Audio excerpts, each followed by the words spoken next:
Have some fun tonight. Go get us a W. Hell yeah. Ready. Green. What the copy? Right foot down. We got to go, Brad. Unbelievable, man. Way to keep your head in it. Holy oh, boy. Yeah. What? Yeah. I'm done with it. Miss your face. Set sail. Steve, you look beautiful. Doing great. Ridiculous, man. Holy. You see that? Holy cow. Good job, man. Good job, baby. Yeah. Holy crap. Yeah.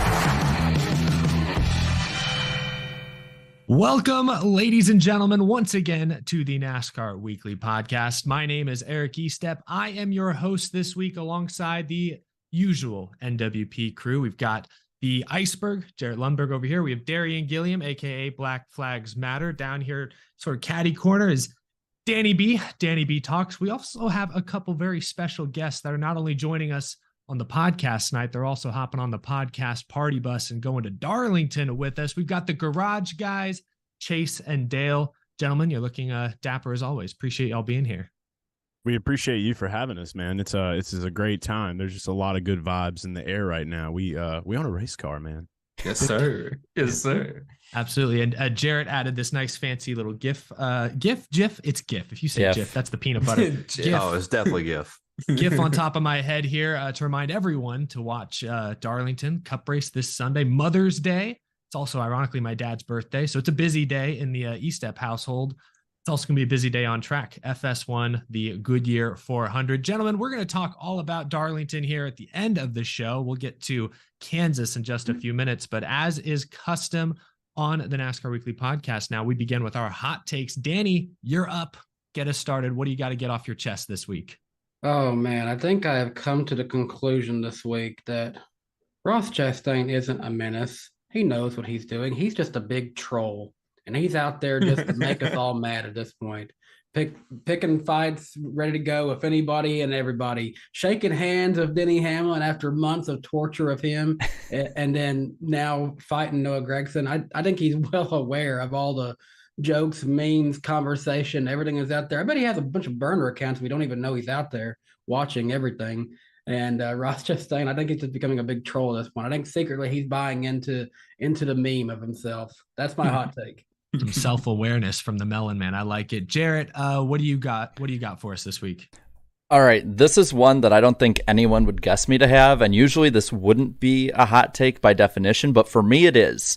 After seeing a fight in person for the first time right up close, after seeing a great race with record lead changes, after seeing two great races over that weekend, ratings up compared to pretty much every other sporting event being down across the weekend, my hot take is I don't have a hot take. Like, I'm actually happy. I don't have a hot take. And for me, that's something crazy to hear because I always have something to complain about, it seems like.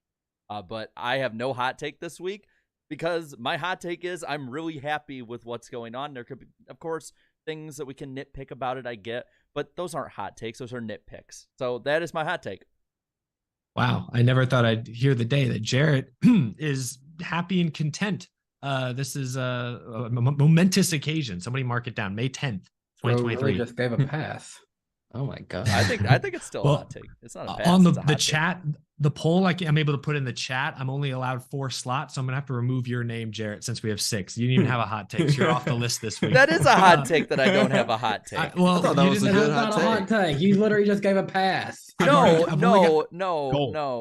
Like, I've only got 4 slots. I don't know what to tell you. Someone's got to be sacrificed. It's completely different than anything I normally would say. It completely goes against what I usually talk about. That is a hot take. You literally said you don't have a hot take. So that's the hot take. It's hot take. That's not a hot take. I think in a world where everybody has a hot take today, that is a great hot take to not have a hot take. Yes. All right, we'll see. My new hot take is that Jared doesn't know what a pass is. We're arguing about the hot take, bro. No. Jared should be the only person that has cold takes because of his nickname. That should be it. He should only come out with cold takes 24/7. Trust me, I have plenty of cold takes. But no, I think we should put it up to a poll. If me, for the one who has the most problems, it seems like, with NASCAR not having a hot take, is a hot take in and of itself. Oh, there you go. All right, we'll see. So while that polls I asked the chat. Yeah, Darian, go for it. Damn, I almost forgot my hot take because how's the chat this dumb? Jared's arguing about his hot take or whatever. They're not dumb, Danny. But anyways, so Noah Gregson, he may be the other driver that the sport needs, because out of all the veterans in this awesome sport of NASCAR, it took a rookie to stand up to Ross Chastain finally. And also, too, Noah Gregson, he would have won that fight easily with the quick counterpunch if it hadn't been for the security guard. So I'm not even going to label that as Ross Chastain winning the fight. That's basically a no contest to me. I don't know if you noticed in the replay, but Chastain was like, "Oh!" As soon as Gregson was about to hit him, he was about to make some. He's about to hit him with a He was about to get hit with a sweet little counter from Noah, though. But hey, right now, Legacy Motor Club, this season is clearly a wash. But Noah Gregson has proven that he has the personality, the charisma, and to some extent the talent, as we've seen in the Xfinity Series, to thrive. Now, the Cup Series is still to be determined, but he is just a few more key pieces away, team membership wise, talent wise, and a good haircut away from becoming one of the top faces of NASCAR. Yeah, good haircut. Definitely need to start there. Speaking of fantastic haircuts, though, Dale, I'm going to put you on the spot. You're new to the show. You haven't been part of the hot take segment, I should say, in the past, but do you have a hot take this week that you'd like to lay on all of us? Yeah, I think we're on a path right now. I was trying to decide. I've got kind of two different ones, but I feel like I should stick with one here. I feel like we're right now low key, and I don't know, maybe some people disagree on if it's low key or not. I think with everything that's happening, with just the tensions and the rivalries that are developing and how they're developing in the NASCAR Cup Series, and you go back to 2022, not just Gen 7, but with what was happening with Ty Gibbs and Sam Mayer as well, amongst a few other different scuffles. I think we're on a path where we're potentially right now in a new dawn of the boys have at it era from like 2010 to 2012. And I think that's something we got to be real careful with. While we're sitting here enjoying all this, like, yes, it's awesome. Yes, it's anything to give us more eyes on the sport is fantastic. We've already seen in the past year and a half with Denny Hamlin and Ross Chastain and other guys that the driver etiquette is falling apart, right? And NASCAR, I think, is setting another boys have at it dawn by not finding anybody, no penalties, no anything, when we continuously have these fights that are happening. And what is it going to take to send us over the line? What is it going to take to send us into that red zone of, oh shit, this is not good. This is not good anymore. This is not fun anymore. I don't know what it's going to be, but I think low key, while this is all amazing, we are entering the second dawn of the boys have at it era in NASCAR, which can be a real slippery slope. That's my hot take. It may not be hot. I don't know. I think we can talk about that more in a few minutes when we get into the actual Noah Chastain fight. But Chase, what do you have for us?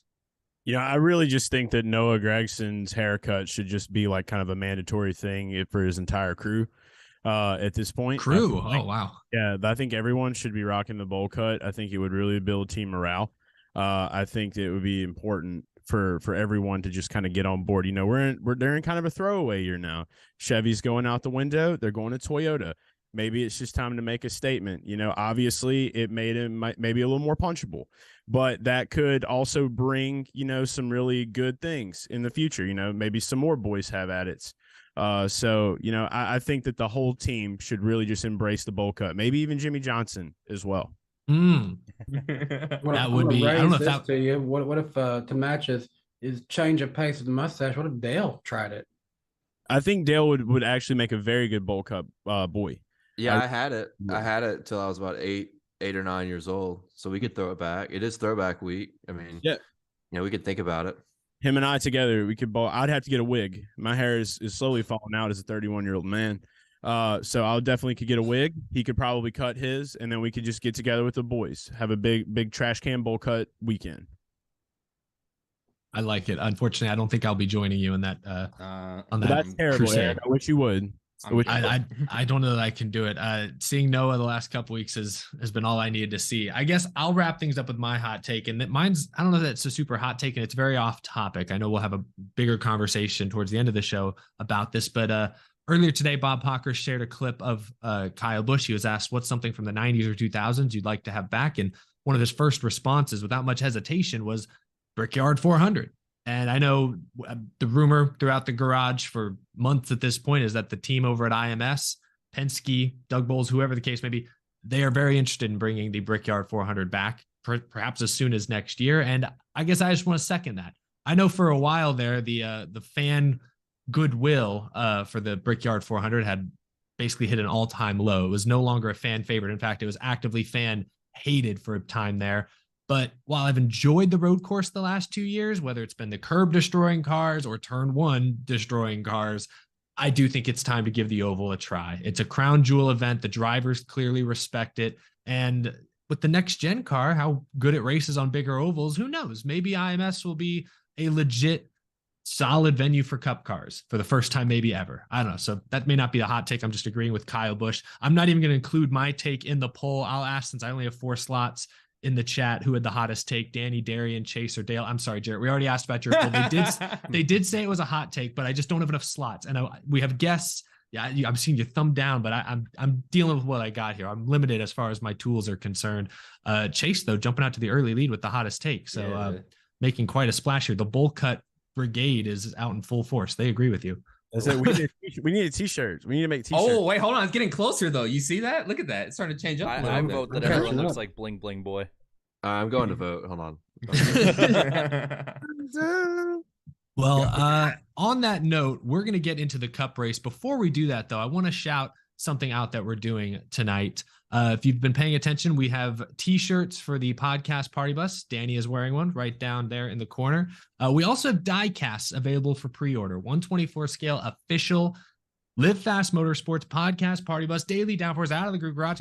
Diecasts available for pre-order. There's a link right down there in the description. Jarrett just flashed up a nice graphic. If you pre-order a diecast tonight during the show, we will shout you out and give you a little nice round of applause. I already actually got one notification from, let me make sure I get the name right. Paige in Tennessee has already pre-ordered the diecast tonight. So a round of applause. Paige, big shout out. Woo! Joining us Paige on the podcast party bus for Darlington this week. So be sure to take advantage of this fun live Diecast-a-thon. It's like one of those old call-in shows. Like it's an infomercial. It's like an infomercial. I like that. Something like that. Also, really appreciate the super chats we've gotten before the show even began. Top of the hour, we'll start reading and reacting to those. Really appreciate the support. Gentlemen, with all that being said, and there is another announcement coming a little later in the show. I'm going to save it for the midway section. Let's talk about Kansas. Got a lot of thoughts spinning in my head. The finish of this race was an all-time classic. We can talk about the race by and large, but I want to begin with Jarrett. He was there. What was your view of the last lap dogfight between Denny Hamlin and Kyle Larson? Well, I was actually standing in Denny Hamlin's pit during it because I knew, like, I could see it with 20-some to go. I was like, this is going to come down to the wire as long as there's not a caution, and thank God there wasn't. So I went down to pit road, and I had never seen a team bounce. Literally, they were bouncing up and down every time he'd get closer. And every time that it was actually really cool. I wish I would have got a video of it where they're watching the screen behind, and then you'd see the two cars side by side battling across the front stretch behind them. As for Denny's move, I saw his reasoning and what he said, and seeing how I didn't think Kyle Larson would be honestly too angry at Denny Hamlin because they're such good friends in general. But seeing how he had said and explained how it was an accident, and then seeing the replay and it does kind of corroborate that, I think it's, I hate going back to this term all the time, but I think it's more of a racing move in the sense that I think he was trying to side draft him, maybe tap him. And at that point, with the tires so far gone and him having scraped the wall a little bit out of two, that was the little bit that he needed to get taken into the wall. What I have to say impressed me more than anything was Kyle Larson still wheeled that thing back to a second place finish at the end. I thought that was damn impressive. Yeah, I agree. What is it with Kyle Larson being part of these last lap deals and whatever? And he's always like coming out of the deal just like in P2, but he always finishes second though. That's the thing. Like he shouldn't have finished second in 2018 at Chicagoland, and he sure as hell shouldn't have finished second last weekend. But really, this year, I just realized you saying that. I've been at you were there. multiple Yeah, you were there. Kyle Larson at the last moment losing races. Yeah. No, we're the odds. And that's funny. But Kyle Larson's 2023 season really is reminding me of shades of 2003 Ryan Newman. It's either checkers or records this year. It really feels like. I mean, he should have like easily like 4 or 5 wins already. I mean, he's been in contention for a lot of these races early on in the season. And he's on one. It's been tough, like watching it. Like we were talking a lot about it on Sunday when we were kind of on our little stream for the race and talking about just like the chess match, right? Like it was just a full blown chess match between the both of them. Denny got the better of them there at the end. I mean, and people can say what they want at the end of the day, like whether it was purposeful, whether it wasn't. I mean, Denny knew what he was doing by getting that close to him. He knew how close Kyle was to the wall. Kyle understood that. Denny understood that. Denny's going to do what he has to do to win. Denny's been talking about it on his show. He's ready to win. He's like, I gotta put up or shut up, you know? Like that's where he's at, and that's the situation. And it's just crazy to see because now we are 3 races at Kansas where Kyle Larson has been passed by a 2311 R Denny Hamlin vehicle. So it's pretty wild to watch that. And at some point you got to be like kicking yourself, you know, at the end of the day, because it's like when are you going to be able to fight back? How are you going to fight back? How do you fight that? And how do you hold it down? Yeah, I think right now, if you outside of 2021 when Kyle Larson was just remarkably dominant, he's kind of had a closing issue, you know, dating back to when he was a rookie, when he was knocking on the door of that first win. If you put pressure on him in these late race situations, it seems like not only in this situation, he kind of had an ill handling race car being real loose at the end of that race, but it seems like if you pressure him in these late race moments, particularly at mile and a halfs, right? Like Chicago, Coke 600 last year with Chase Briscoe is another example. And then Kansas, as Chase said, two of the last 3 times, it seems like you can kind of make him crack and make him make a mistake. And as we've all seen, and you guys have reiterated, continuously finds ways to like finish second and always in the most dramatic fashion too. Like if Kyle Larson is leading a mile and a half race with 10 to go, you just know it's going to be a good finish now, because it seems like whether it's the handling of his race car going away or just his driving style or the pressure factor, it narrows up, and whoever's running him down seems to find a way, right? So I think other than 2021, as talented as Kyle Larson is, as one of the all-time greats of just being a wheelman, he kind of has a closing issue. Yeah, I kind of am glad you brought up, like, that was the narrative.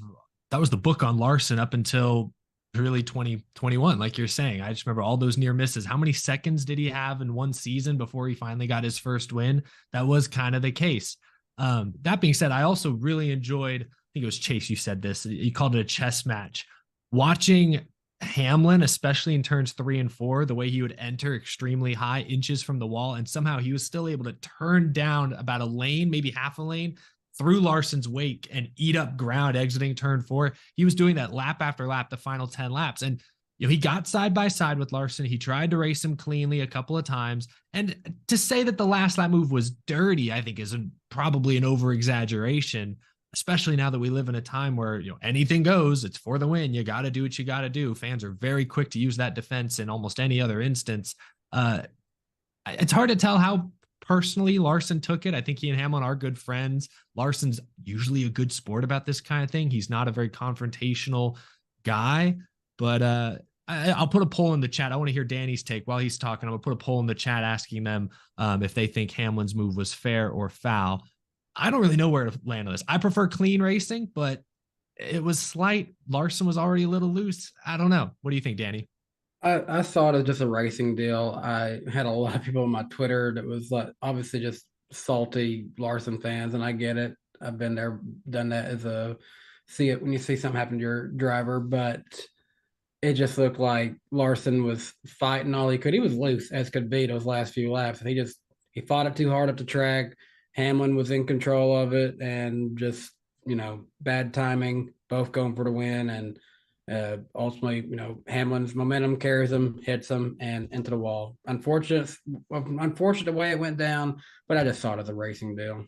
Yeah, I saw it as fair. It was a straight up racing deal, and also pretty smart driving from Denny Hamlin. And in those not in the closing laps. In that final lap, coming off of turn 2, he simply put Kyle Larson in a very vulnerable position. I mean, he knows Larson's going to use that high lane, and he's going to use it to his disadvantage. Hamlin he was going to use it as a disadvantage instead of an advantage for him. Coming off of turn 2, he just made slight contact, and Hamlin was right there. I mean, it's not like Hamlin just went up into him. I mean, Larson came down into him, in my opinion. Just Hamlin happened to be there. So I saw somebody joking about it. I think it was a fan I overheard joking about it when I was walking back to the media center. It was like, if you think about it, Denny Hamlin kind of manipulated that race a little bit. Maybe you should get penalized again for race manipulation. for racing smart. I'll say this: when we were at the tweet up, somebody brought that. I can't remember which fan brought that up, and Jeff Gluck was just like, "That is the dumbest thing rule in all of NASCAR. It is the most open-ended, stupid rule." And I forgot who it was, but it was like, I think it was Bob might have been. It was like, you're talking about NASCAR, right? I was like, damn. They know. But no, that was a fair move, man. A smart IQ. And the chat seems to largely agree with you. 79%, 80% now in real time here say that Hamlin's move was fair. That was just one of a record-setting 37 lead changes on Sunday. That is the most ever at a 1.5 mile racetrack. That's not now Atlanta Motor Speedway. 400-mile race.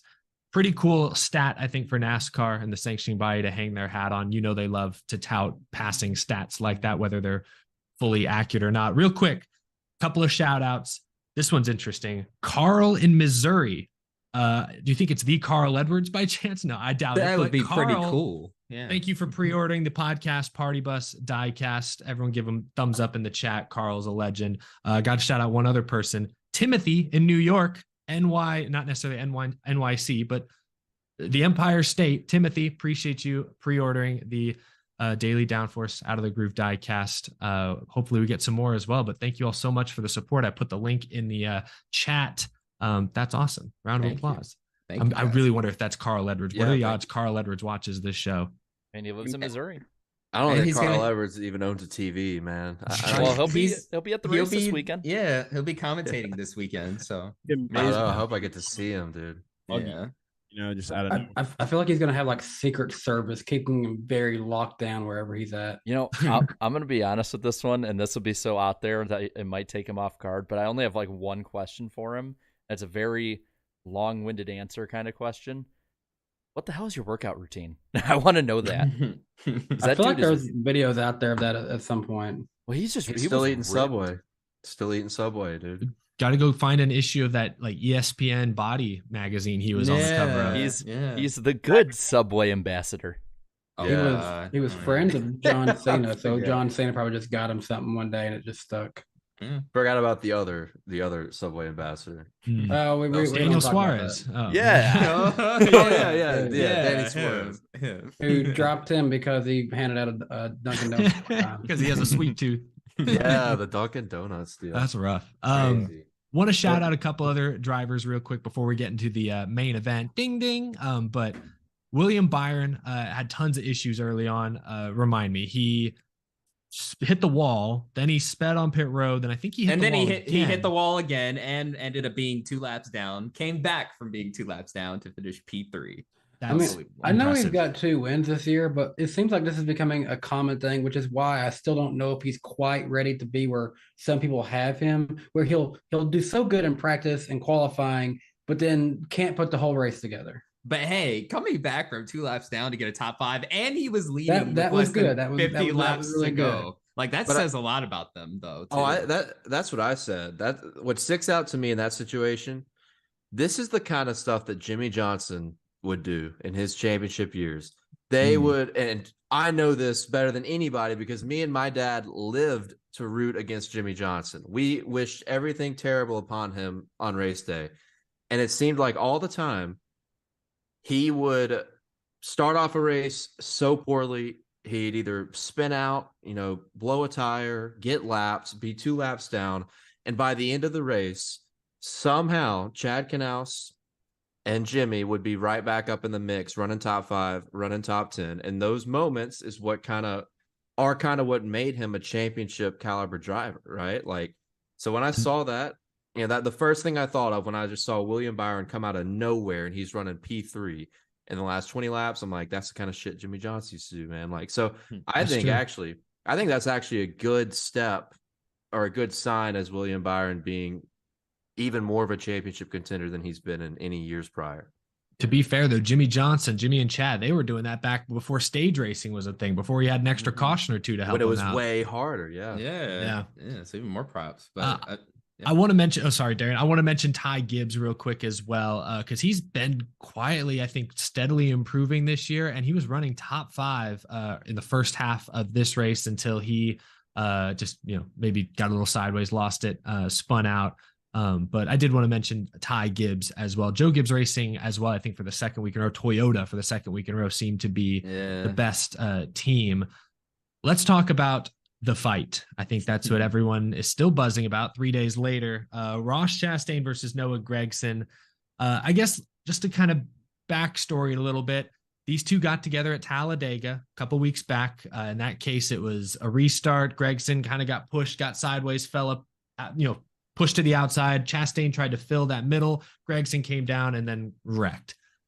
From what people said, they had talked about it a little bit, maybe agreed to disagree after that incident. Here we go. Fast forward 2 weeks later, racing inside the top 10. Ross Chastain moves up the track. He crowds Gregson on corner exit.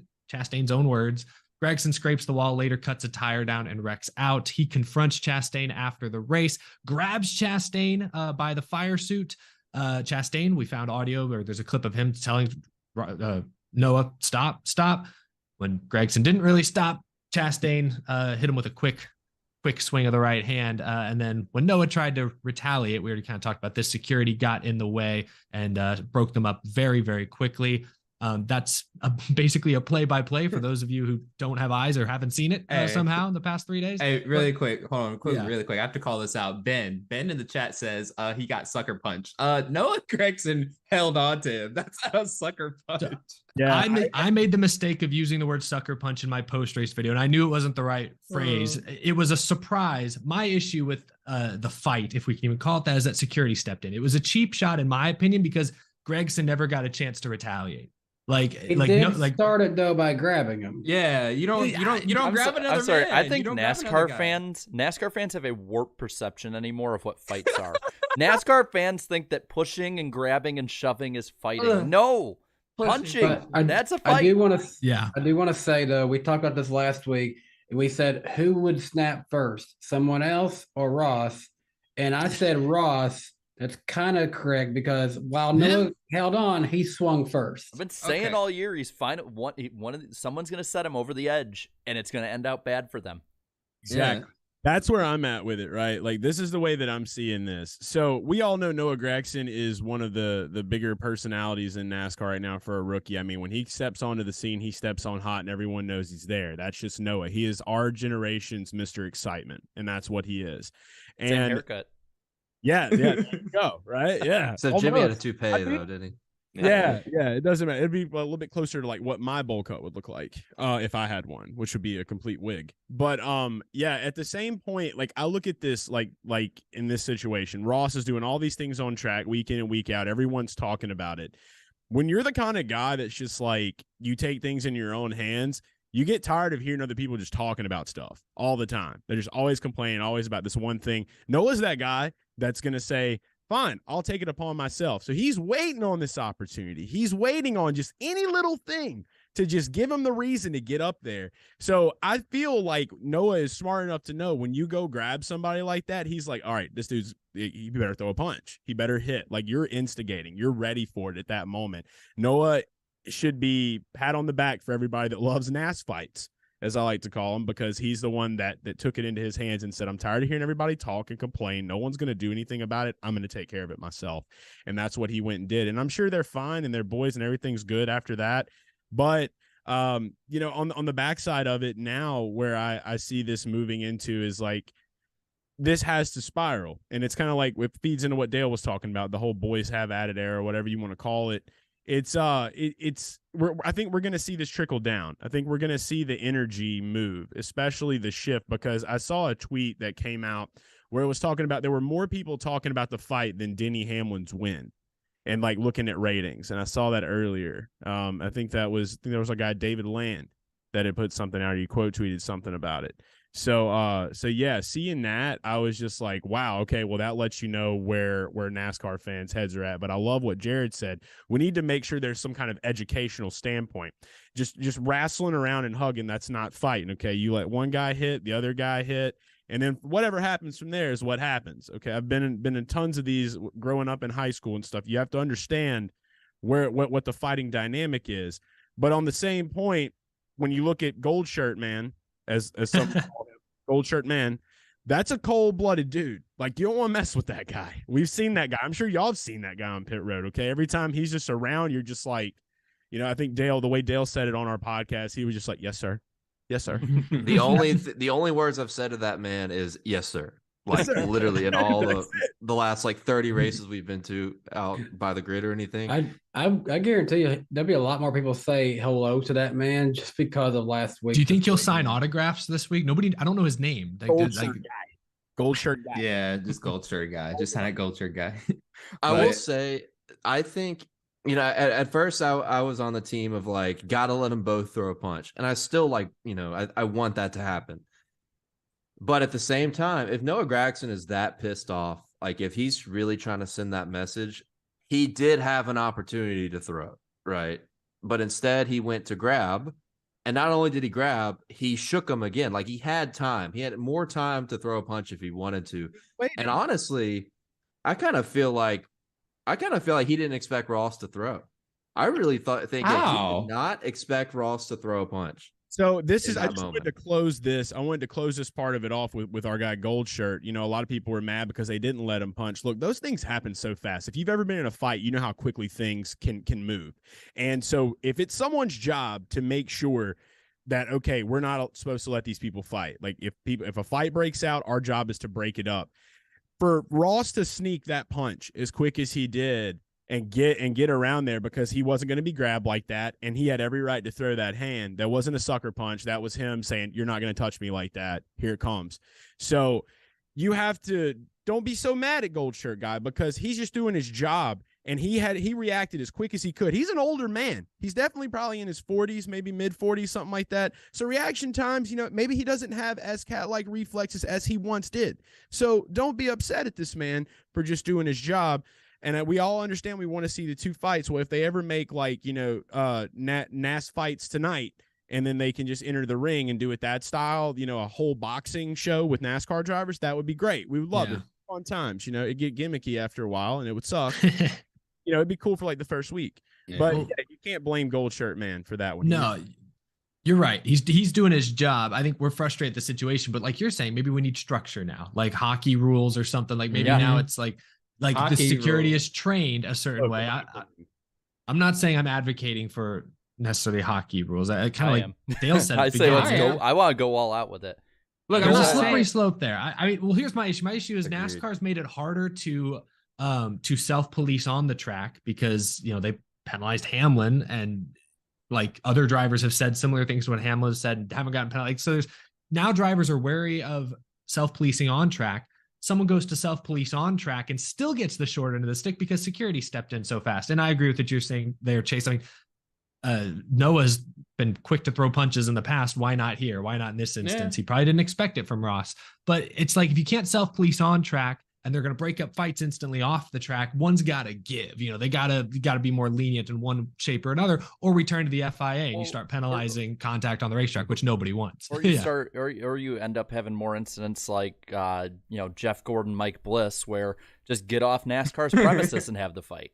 At the airport. At the Yeah, airport. my Where's airports? yeah, my stance on this is I think that overall NASCAR culture when it comes to fights is so just disconnected from just two guys playing it out with each other, because then you got the big team that always comes in that tries to, act bigger, like it's a little, mini baseball brawl where they're pushing around, but they don't brawl unless it's like once in a blue moon. So they just sit there, they hold their driver back, and most of the time, and I think this is what Noah was probably expecting, you got the guy just, let me at him as he's getting pulled away, like acting like he's all big and bad. But I think Ross snapped, and I'm honestly not surprised at this point. I mean, when he came out of the Trackhouse hauler, because he immediately beelined it for the number one hauler. And Ty Norris and all the guys from Trackhouse were immediately like, he's not going to talk about the fight. Anytime anyone brought it up post-race, and this was probably 30 minutes after the race, his jaw would clench up, because I was right next to him. I was like from me to my camera away. So you could see like how pissed he was getting just thinking about it. And one of the things he said really caught my ear. He said that the way Noah treated him, something inside just he didn't know what happened, and he couldn't control himself. Something inside just changed in him, and the bowl cut. But it seemed like a very different Ross Chastain. That whole Trackhouse team, I can tell you, like they were like waiting for some reason to go at someone. Like Ty Norris came out and he's like, they're not talking about it. I think I want to say it was Gluck, but I don't know which one it was because I wasn't facing. Goes, well, can we talk about what instigated it? That happened during the race. What'd you say? And he walks back up. I'm like, are we gonna see another one? And one more thing, and this is way off topic. I don't understand how Joey Logano didn't notice that, because I was about the same distance away on the other side, and I heard that punch. Like, I heard it connect. I mean, I was looking at it, so I was paying attention more, but I heard that immediately. I'm like, yep, we're going over here now. And 1 out of 10 sound, Jared. I mean, 1 out of 10. Like, where would you rank it? Like, rank it in what? Like loudness, rank it in, like, and level, satisfaction? loudness. Loudness. I mean, I could hear it over one of the pit guns, so it was pretty damn loud. Oh, hey, wow.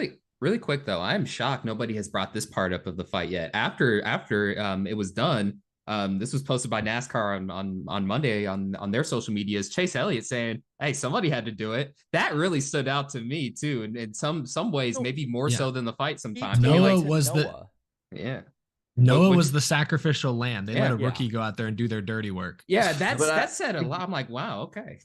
It's a few things I want to say. Number one, about like how did Joey not hear it? It's probably the loudness of popping open that ice cold Coca-Cola. I mean, you ever open up? He takes a sip. He takes a sip while it's going on too. Yeah. That's a true ambassador for Coca-Cola. You remember those Coca-Cola commercials where like, I think it was like Denny Hamlin was like ready to fight Ryan Newman, and he just drinks a Coke. What you gonna do about it? The taste, the Coke. He had to try it first. Now they're all good. Yeah. And then the second thing I wanted to say is like, the whole thing about the hockey rules is fun to think about, but I think that's another slippery slope. Like, I saw somebody in the chat call me the fun police for the take I said earlier. All right, look, I get it.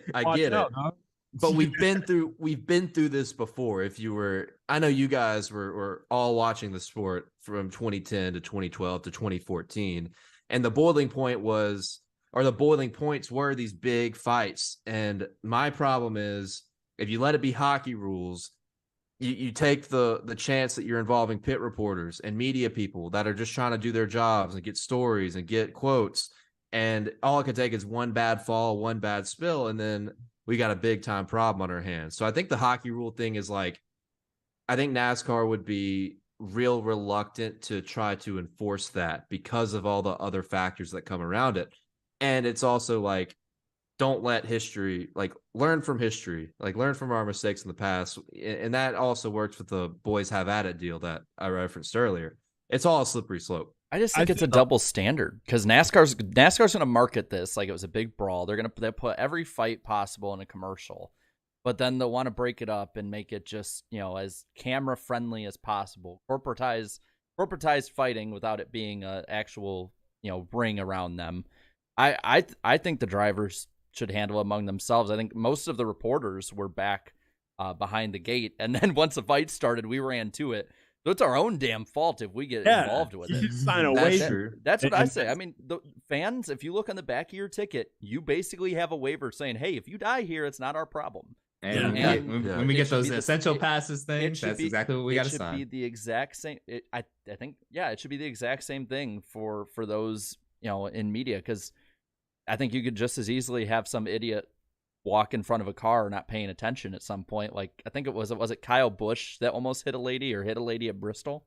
So I don't like the whole, we're gonna bring them all together. It's clear as day that the guy with the history of fighting, putting his hands all over a guy who has been put through the ringer all season, whether it's his fault or not, and then we're gonna immediately break it up, not let anyone do anything. And apparently, from what I think I heard, is that like even I think was it like on the Chevy plane or a team plane, they had to go like on a similar flight out. They got into it again, not fighting, but they got back into it. So Not the Delta Airlines flight attendants breaking it up. I just think like if you're gonna let them fight, have them fight at the track instead of somewhere like an airport where they could actually get in real legal trouble. That's a good counterpoint. I respect that. Gimmicky. The way that I see this, and this is the last thing that I have to really put in on it, is the whole hockey fight rule. It's gimmicky. What we got out of Noah and Ross, that was real and a genuine emotion right there. Yeah. You don't ever want to like put this thing where it's like, okay, here they go, and then there's a timer that comes on the television.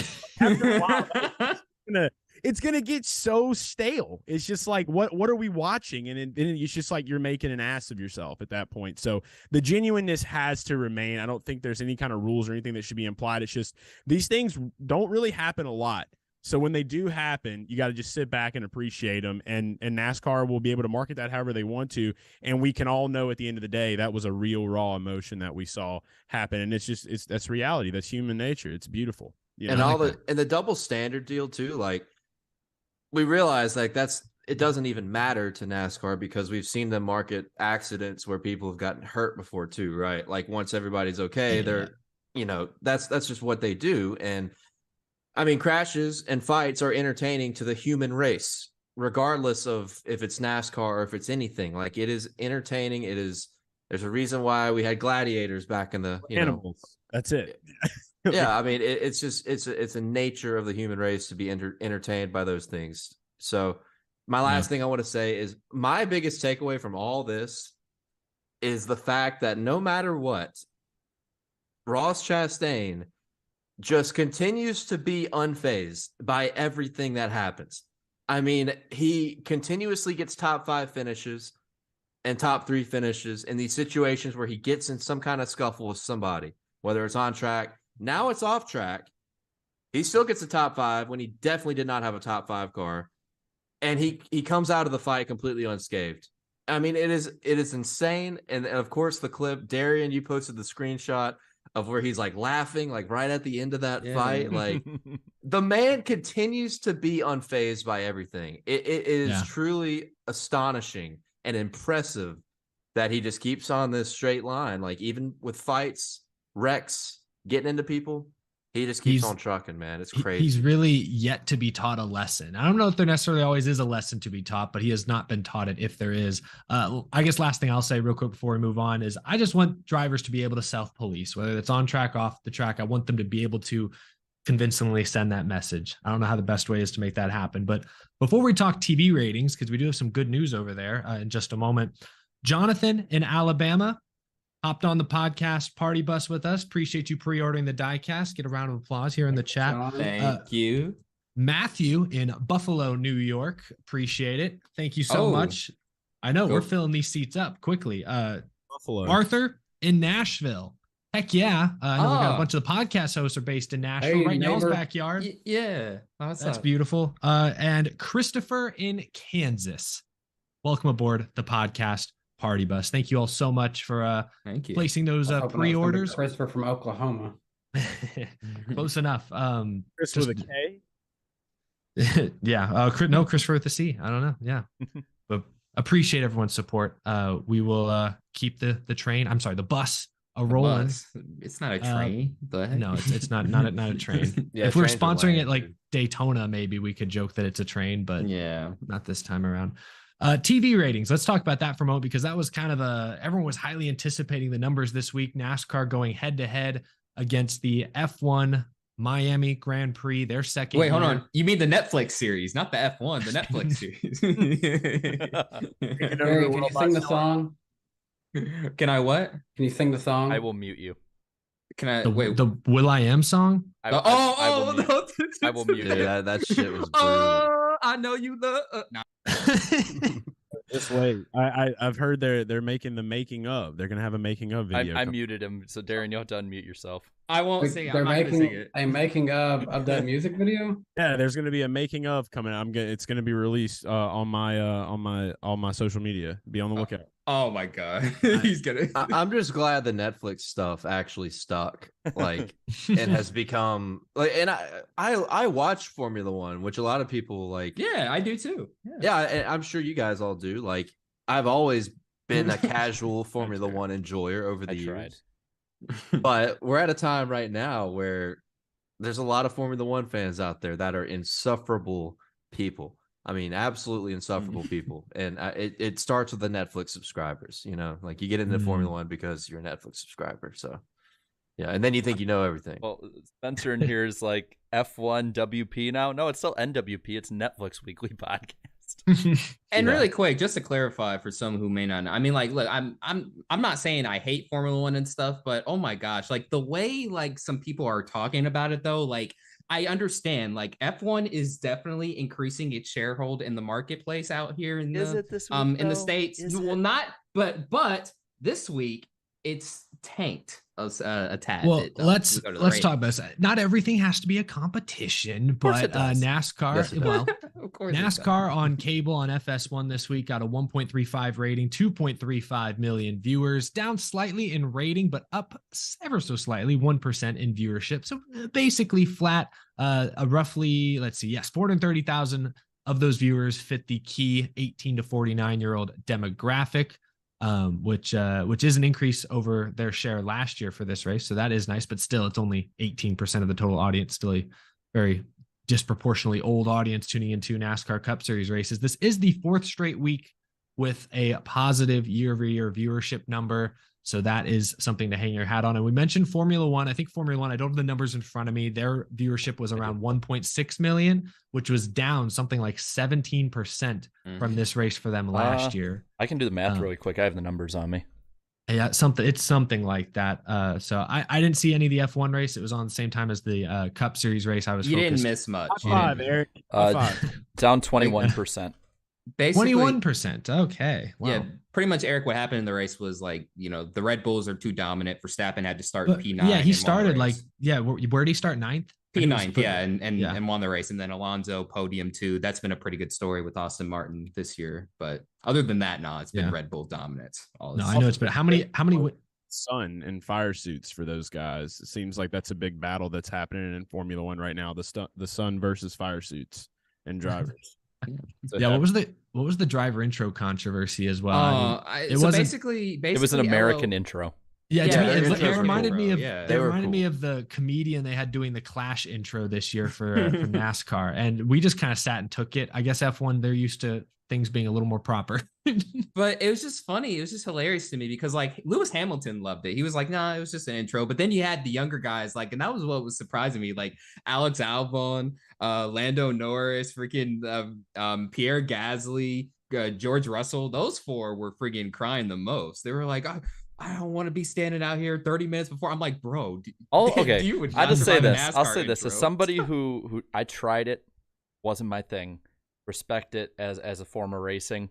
But all of this is just further proof that all they want is your money. They don't care about you guys at all as fans, and they don't give a damn to assimilate anything American culture into it.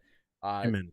So, like, I mean, just look at the fact that the merchandise prices were like $300 for a shirt, but meanwhile they couldn't even afford double ply toilet paper in the bath. So It was $275 for an order of nachos. Did you guys see like $42 up. It was see that. crazy. And Which I thought mean, $20 at Phoenix Raceway was bad. I thought the great yeah. I thought the great Fire comparison Fest. for this weekend was NASCAR goes on a throwaway race in the middle of a cornfield and beats F1's big race in America. See, Yes, and that was the headline, dude, and like Yeah. that's where they're at with it now. Like, and I love what you did say, because I mean, like, look, let's say that there are people that really do love Formula One racing. They're out there. Like I've talked Yes. to Dale plenty of times about it. It's just like it looks cool. It looks amazing. I'd rather watch IndyCar. I'll put it Yeah. that way. yeah, it's But, the best product. Yeah. But at the same time, like I mean, they're opening up an arcade now in Boston. I saw that today. Like it really does seem like they're like, all right, boys, let's cash in. Let's go. This is time. Pedal to the metal. It just And it they're just feels gonna ride like it out. it feels like they're speed running NASCAR's peak and then fall off from Yeah. being a fad. They're gonna lose this casual fan base But real fast. here's- doing this. Here's the funny part about it, though. You just mentioned NASCAR's peak. They're not even close to the peak. Like, I mean, No. like, Well, yeah. I would think, I would like to think that, yes, you know, compared to 10 years ago, their market share out here in the States with other motorsports, IndyCar, NASCAR, like, has definitely grown. But I mean, for what's his name? For Gunther Steiner to freaking say publicly that, oh, we're on the right course to being the number one motorsport in America. Like, what? Like, what Well, are you I talking about? think what it proves is when you hear about F1, you hear about this grand giant motorsport that's taking over the country. Meanwhile, NASCAR more often than not has 2 to 4 times the viewership, and people say it's dead. It's a difference of marketing, in my opinion. And if Yeah. NASCAR got their marketing up more, you would see a very similar kind of air around it that you do with F1. Because if you go to a NASCAR race, it is this giant, like, mecca of speed every week for 38 weekends a year.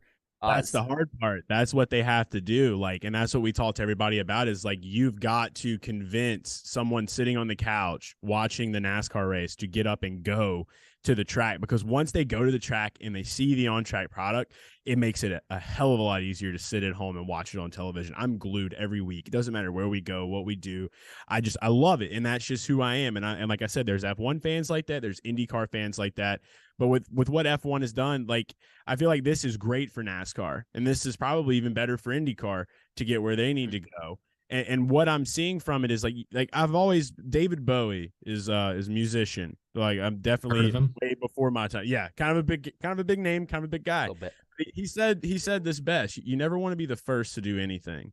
And I think that is so important to remember here, because F1 really showed that they were the first to kind of build this model of how to captivate and how to shine and how to push your product out there to the world. NASCAR and IndyCar get to take the fruits from that, and they get to do it in their own genuine own way. And I feel like while F1 may be the trend and a fad, while that slowly goes away, that can create consistency for the series like NASCAR and IndyCar. And that's the beautiful thing here. It also I says think- a lot. Oh, go ahead. I think that it's interesting because it's two completely contrasting deals. Formula One is successful in the States because it's about everything except the racing itself. Like they have done, and it's a credit to Formula One's people for galvanizing an audience in the United States through just exaggerated drama and everything they offer outside of the actual racing product itself. While NASCAR's biggest boast is the racing product, and everything else has kind of been secondary. As one of you guys mentioned, like if we marketed a little bit better and got better on that front, we could have, it could be a lot bigger than it is right now. And I agree with Jarrett also, like on the ratings. If you look at NASCAR compared to NBA, MLB, golf, hockey, with the exception of like the NBA playoffs and like the World Series, like NASCAR typically outrates all these other sporting events with the exception of football. It never outpaces football, and football is king all the time. So I do think that NASCAR's attendance, their viewership ratings are not in a bad spot. For me, it's just crazy that F1 has been able to do this with, I think, an objectively worse racing product than what you have with NASCAR and with IndyCar. And that is what tells me, like, over time, it just will not last because you're lacking that legitimate excitement with the racing product that NASCAR offers and that IndyCar offers. I think long-term, NASCAR is still in a better spot. IndyCar is still in a better spot if we just market a little bit better and maybe learn from some mistakes that Formula One makes and probably will make, getting away from their traditional audience, as NASCAR once did, in the late 2000s. In conclusion, Formula One has star power. IndyCar, in my opinion, has the best on-track product. NASCAR has the most diverse schedule. ARCA has Malcolm in the middle. There you go. I'll say this: we're puffing out, NASCAR's chest a little bit here, and I think this was a good weekend for them, relatively speaking, ratings wise. But we do have to factor in the 18 to 49 demo. F1 beat NASCAR this weekend in sheer numbers. It was 400 something thousand to 600,000. So that is a problem that NASCAR, again, like you're saying, Dale, marketing could fix a lot of that. Perhaps it's all optics. It's all perception. NASCAR, I think they still have work to do there. That is one area where F1 still does seem to beat them. I will say I'm surprised that with less people watching TV this year compared to last, the younger audience though went up by, I think, almost 100,000 for NASCAR, like or near it, give or take. Don't you feel like surprised me? Don't you feel like also like while it's a disadvantage that we go head to head against each other, like for the most part, do you feel like because of the nature of that race, because it was, in my opinion, a snooze fest, do you think that there was some trickle effect into some people turning over to NASCAR from the Formula One race because of what they were watching? And saying, well, there's another race on TV. Like, if we were on Fox, maybe there would have been more of that. If we were on Fox, just polar different audiences. And not only that, it's the visual aspect as well, right? I mean, like the cars look like they come from Planet X Xenon 5. You also have the Miami appeal. You have all the celebrities. The cameras are cutting to celebrities' reactions probably half the time through the race. I didn't watch it, so I don't know. But also, like all of the visual effects that they had built and structured around there with like the water and everything like that. Like, I feel like that has a lot to do with like especially the younger generation, Gen X and stuff. It's all about the visual appeal, right? It looks cool. But then and basically what cornfield, and it's on Fox. Yeah. And, so I think the visual appeal there definitely can matter. But as far as like what the best racing product, and I think that's really the only difference here we've got to get to is find a way to tap in more to the visual appeal. And we tap in more to the visual appeal, and then it's all going to even itself out because I feel like I personally know in my heart the better product and where that was on Sunday.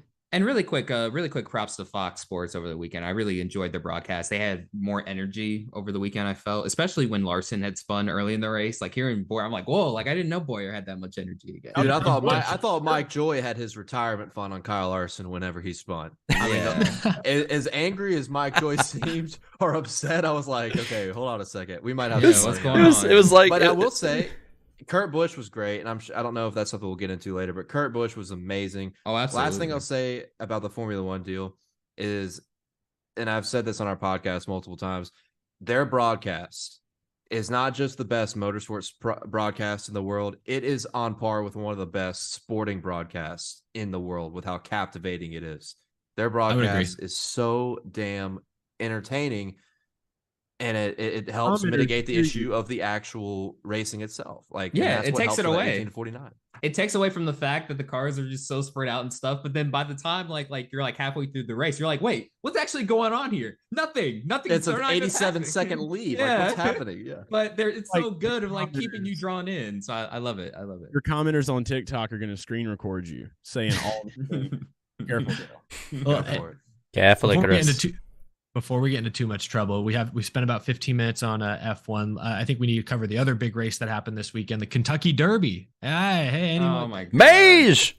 Yeah. Hey, Dale Jr. predicted the horse that would win, the 8 horse. Oh, really? Yeah, that was a lot of horsepower out there. Yeah, so that was cool. Now, unfortunately, though, there was another report that 7 horses have died. So just what?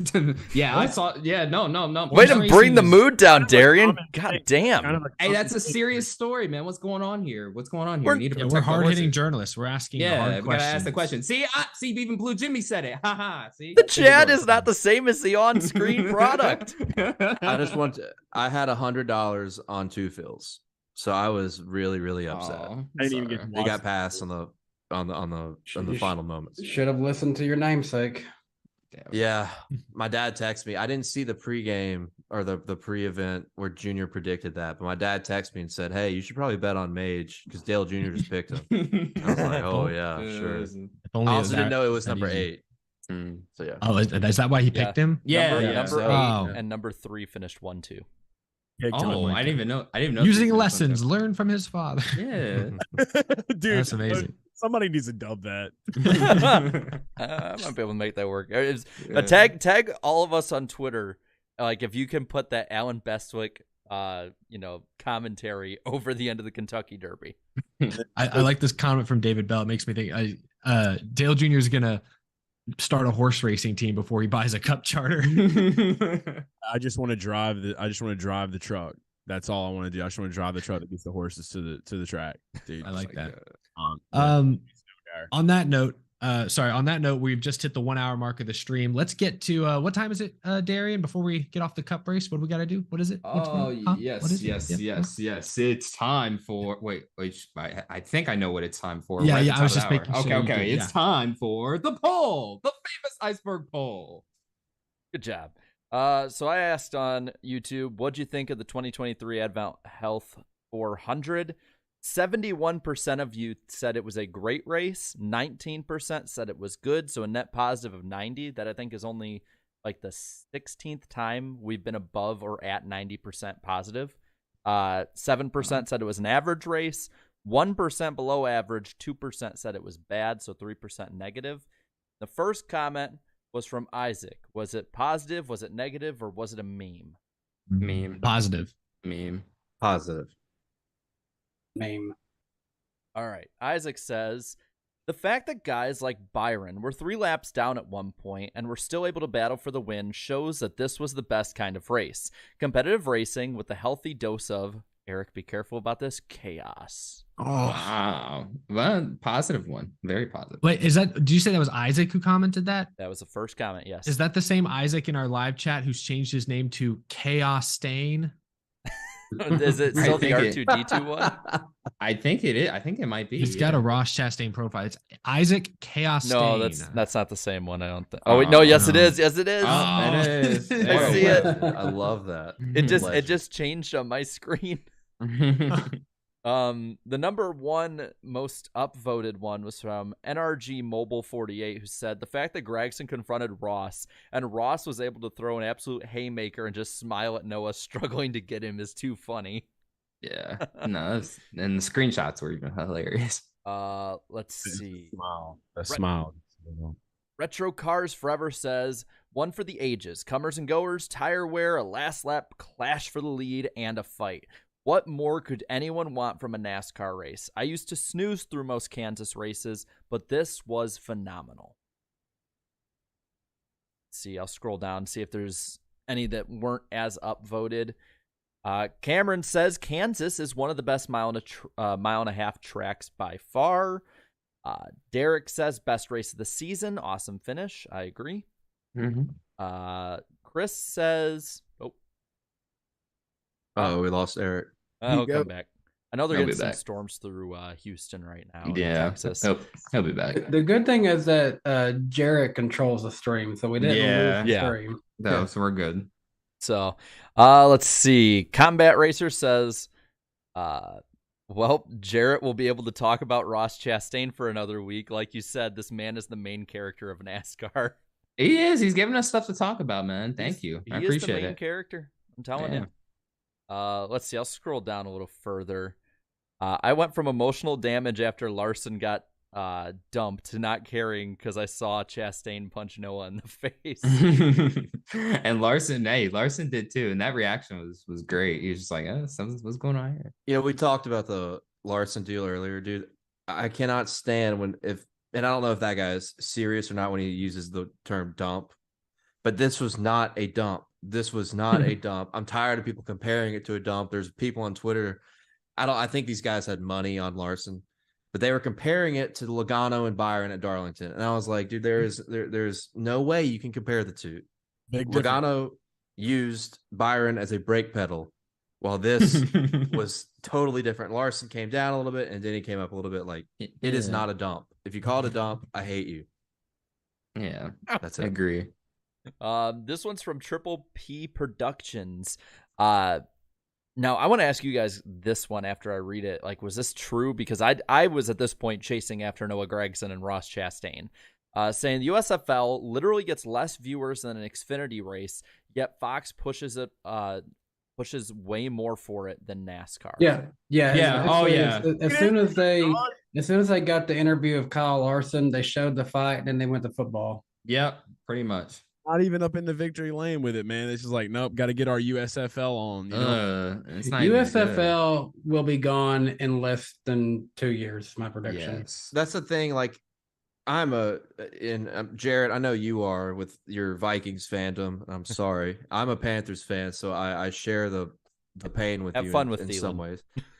Yeah, he's like 84 years old. Like, why would he do that? Thank you. Someone gets it. Yeah.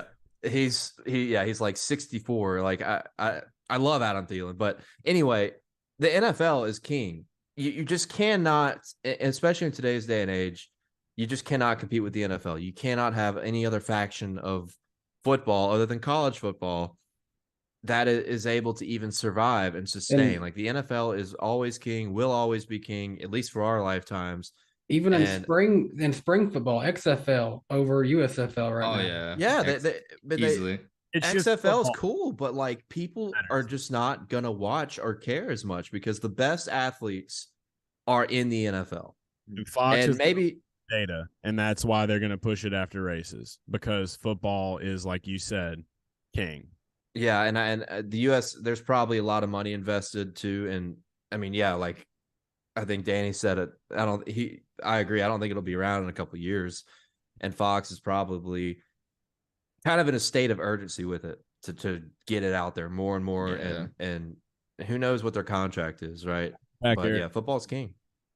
Now, Eric, I saved these for you since you're back. So yeah, sorry about that. It's the 3 gutter comments. Oh, beautiful. There we go. So I just, again, every week I will preface, this is not me saying this. I'm just trying to find every angle of the story here. So these are the 3 most downvoted comments of the week. One is from Master Carl, who just simply said, "Stopped watching." Your problem. Oh, geez. Okay.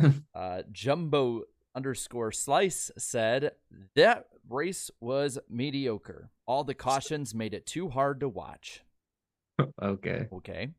And then this one is really gonna ruffle some feathers here, from Ghost Killer. Says F1 was a better race than this snooze fest. And there's like 6 responses. And the first response is from Evan Neculo, who says, "Cap." That's easily. What the hell? NASCAR Jack, what races were you watching, bro? Yeah, because I would switch back and forth, and I'm like, I eventually stopped because, I mean, they weren't doing too much after, like. No, I'll read this last comment, responding from Charles Peterson. "Are you tripping balls right now?" No, seriously, that's what it sounds like. Wow. I think if there was the one complaint I could say about the Kansas race, is that me and Chase were watching it together, and we wanted to get longer green flag runs because there were a good bit of spins. You know, that would be my only complaint, but it definitely did not make it a bad race. Mm-mm. If anything, some of those other cautions made it more compelling. I could not find anything compelling about the Miami Grand Prix. I know what, or I feel like I have a good $200 opinion. Not compelling enough for you? Yeah, $275 nachos. Yeah, I don't know. Better be dipped in gold. Yeah, right. That price. Giving them too much love over here. Well, that was the poll. And once again, that'll do it for this edition of the famous Iceberg poll on the NASCAR Weekly Podcast. Before we get to our first Super Chat stage break, Tyler in Virginia, welcome aboard the podcast party bus. Woo! Happy to have you. There's room. I think row 6 has some empty seats. You can sit next to Mirtha in Texas. Y'all can share a seat in the podcast party bus. BJ McLeod going to be representing, going to be driving that thing. The bus driver. Shout out to him in the Affliction deal, man. It was the deal that should have happened years and centuries ago. You are not wrong about that. Jacob from Kentucky is also hopping aboard the podcast party bus. Thank you all so much for pre-ordering the Daily Downforce Out of the Groove podcast party bus.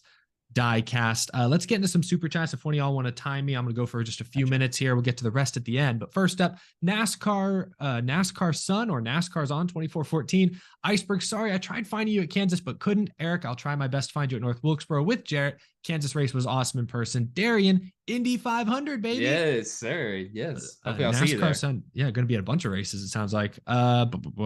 Irvin, oh my gosh, my screen. Okay, Irvin, thank you, Irvin Alvarado, for the 10. Super Smash Bros. Ultimate Reveal trailer. Ross Chastain, melon smashes the competition. His smash finisher would be a melon bash with the wall ride with his car onto the opponent. I like that. Fatality, something like that. Antar Das, appreciate the 5. People arguing about which motorsport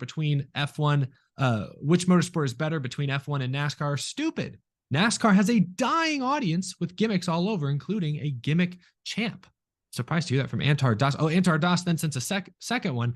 F1 has the elitism of tickets and the paddock area, thinking that they can place a race anywhere they want. F1's leadership is looking like NASCAR during their heyday, making mistakes like more sprints.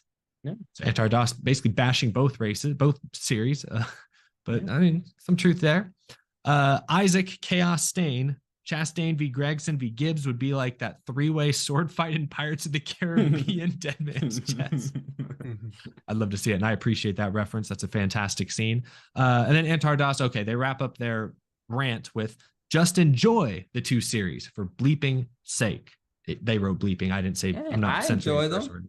I enjoy them. Yeah, they both have enjoy their one of redeeming them. qualities if you're into that sort of thing. Yeah. But Hunter, the world is a better place when we can make fun of everything. yeah, I agree. Yeah, I agree. It's more entertaining that way. Hunter Nixon Fishing, thanks for the 10. Not the best Kansas race I've ever seen, but not the worst. Dang. Feels like that's selling it a little short, but yeah, it sounded a little Damn. short, man. Come on. This was like one of the best races ever. we appreciate your opinion though, Hunter. And then Alex Luff, appreciate the 20, very generous. Hey guys, looking forward to seeing y'all at Darlington. Last week I thought Chastain was like Randy Orton at his worst, but with Gregson standing up to him, backfiring. I think he's more like the beast incarnate Brock Lesnar. Oh. I don't know if by wrestling. I know who Brock Lesnar Former is, but I don't Minnesota know Viking. Yeah. Is he referring to Noah as being Brock Lesnar or no? Or Probably Ross? Ross. I'm not entirely sure, but when Alex is going to be at Darlington, we can meet up with them and get clarification. Confirm We look it, forward yeah. to seeing you, Alex. Jimmy Leos, thank you for the 5. Hi guys, that was a great race. Also, I have good news. Matt Kenseth made it into the NASCAR top 75 driver list. I know, I saw, and I was very happy. They kept me in suspense long enough. I think there's only one slot left. We all know it's probably going to go to Jimmy Johnson. Frank Kimmel. Right. 10-time champion. Matt Crafton, the only champion to never win a race. Kirk Shelmerdine will get in. He'll get in as a driver. Natalie Decker will get Richard in. Childerson as a driver. He can take up 2 slots. Chip Ganassi as a driver. David Bell, thank you for the 20. Very generous. Don't party too hard on the party bus this weekend, fellows. Thank you for all you do for NASCAR, Eric, Darian, Danny, and Jarrett. Ding, ding, Thank ding. you very much, David. Yeah, we always appreciate you watching. I'm going to do a couple more real quick, Jarrett. NASCAR Bluey Taco Box. NASCAR should let the drivers fight it out like in the NHL. We already talked about that a little bit earlier. I think. I hope they were satisfied with our response. Mixed responses, to say the least. Sean asks, are there prizes for NWP Fantasy? Darian, we'll get to the current leaderboard of the NWP Fantasy. We get a nice pat on the back. Yeah, you get the bragging rights of saying I'm the champ, but that's it. I'm like what's his name? I'm like Don King. I'm just gonna keep all the money, basically. And last one from David Bell.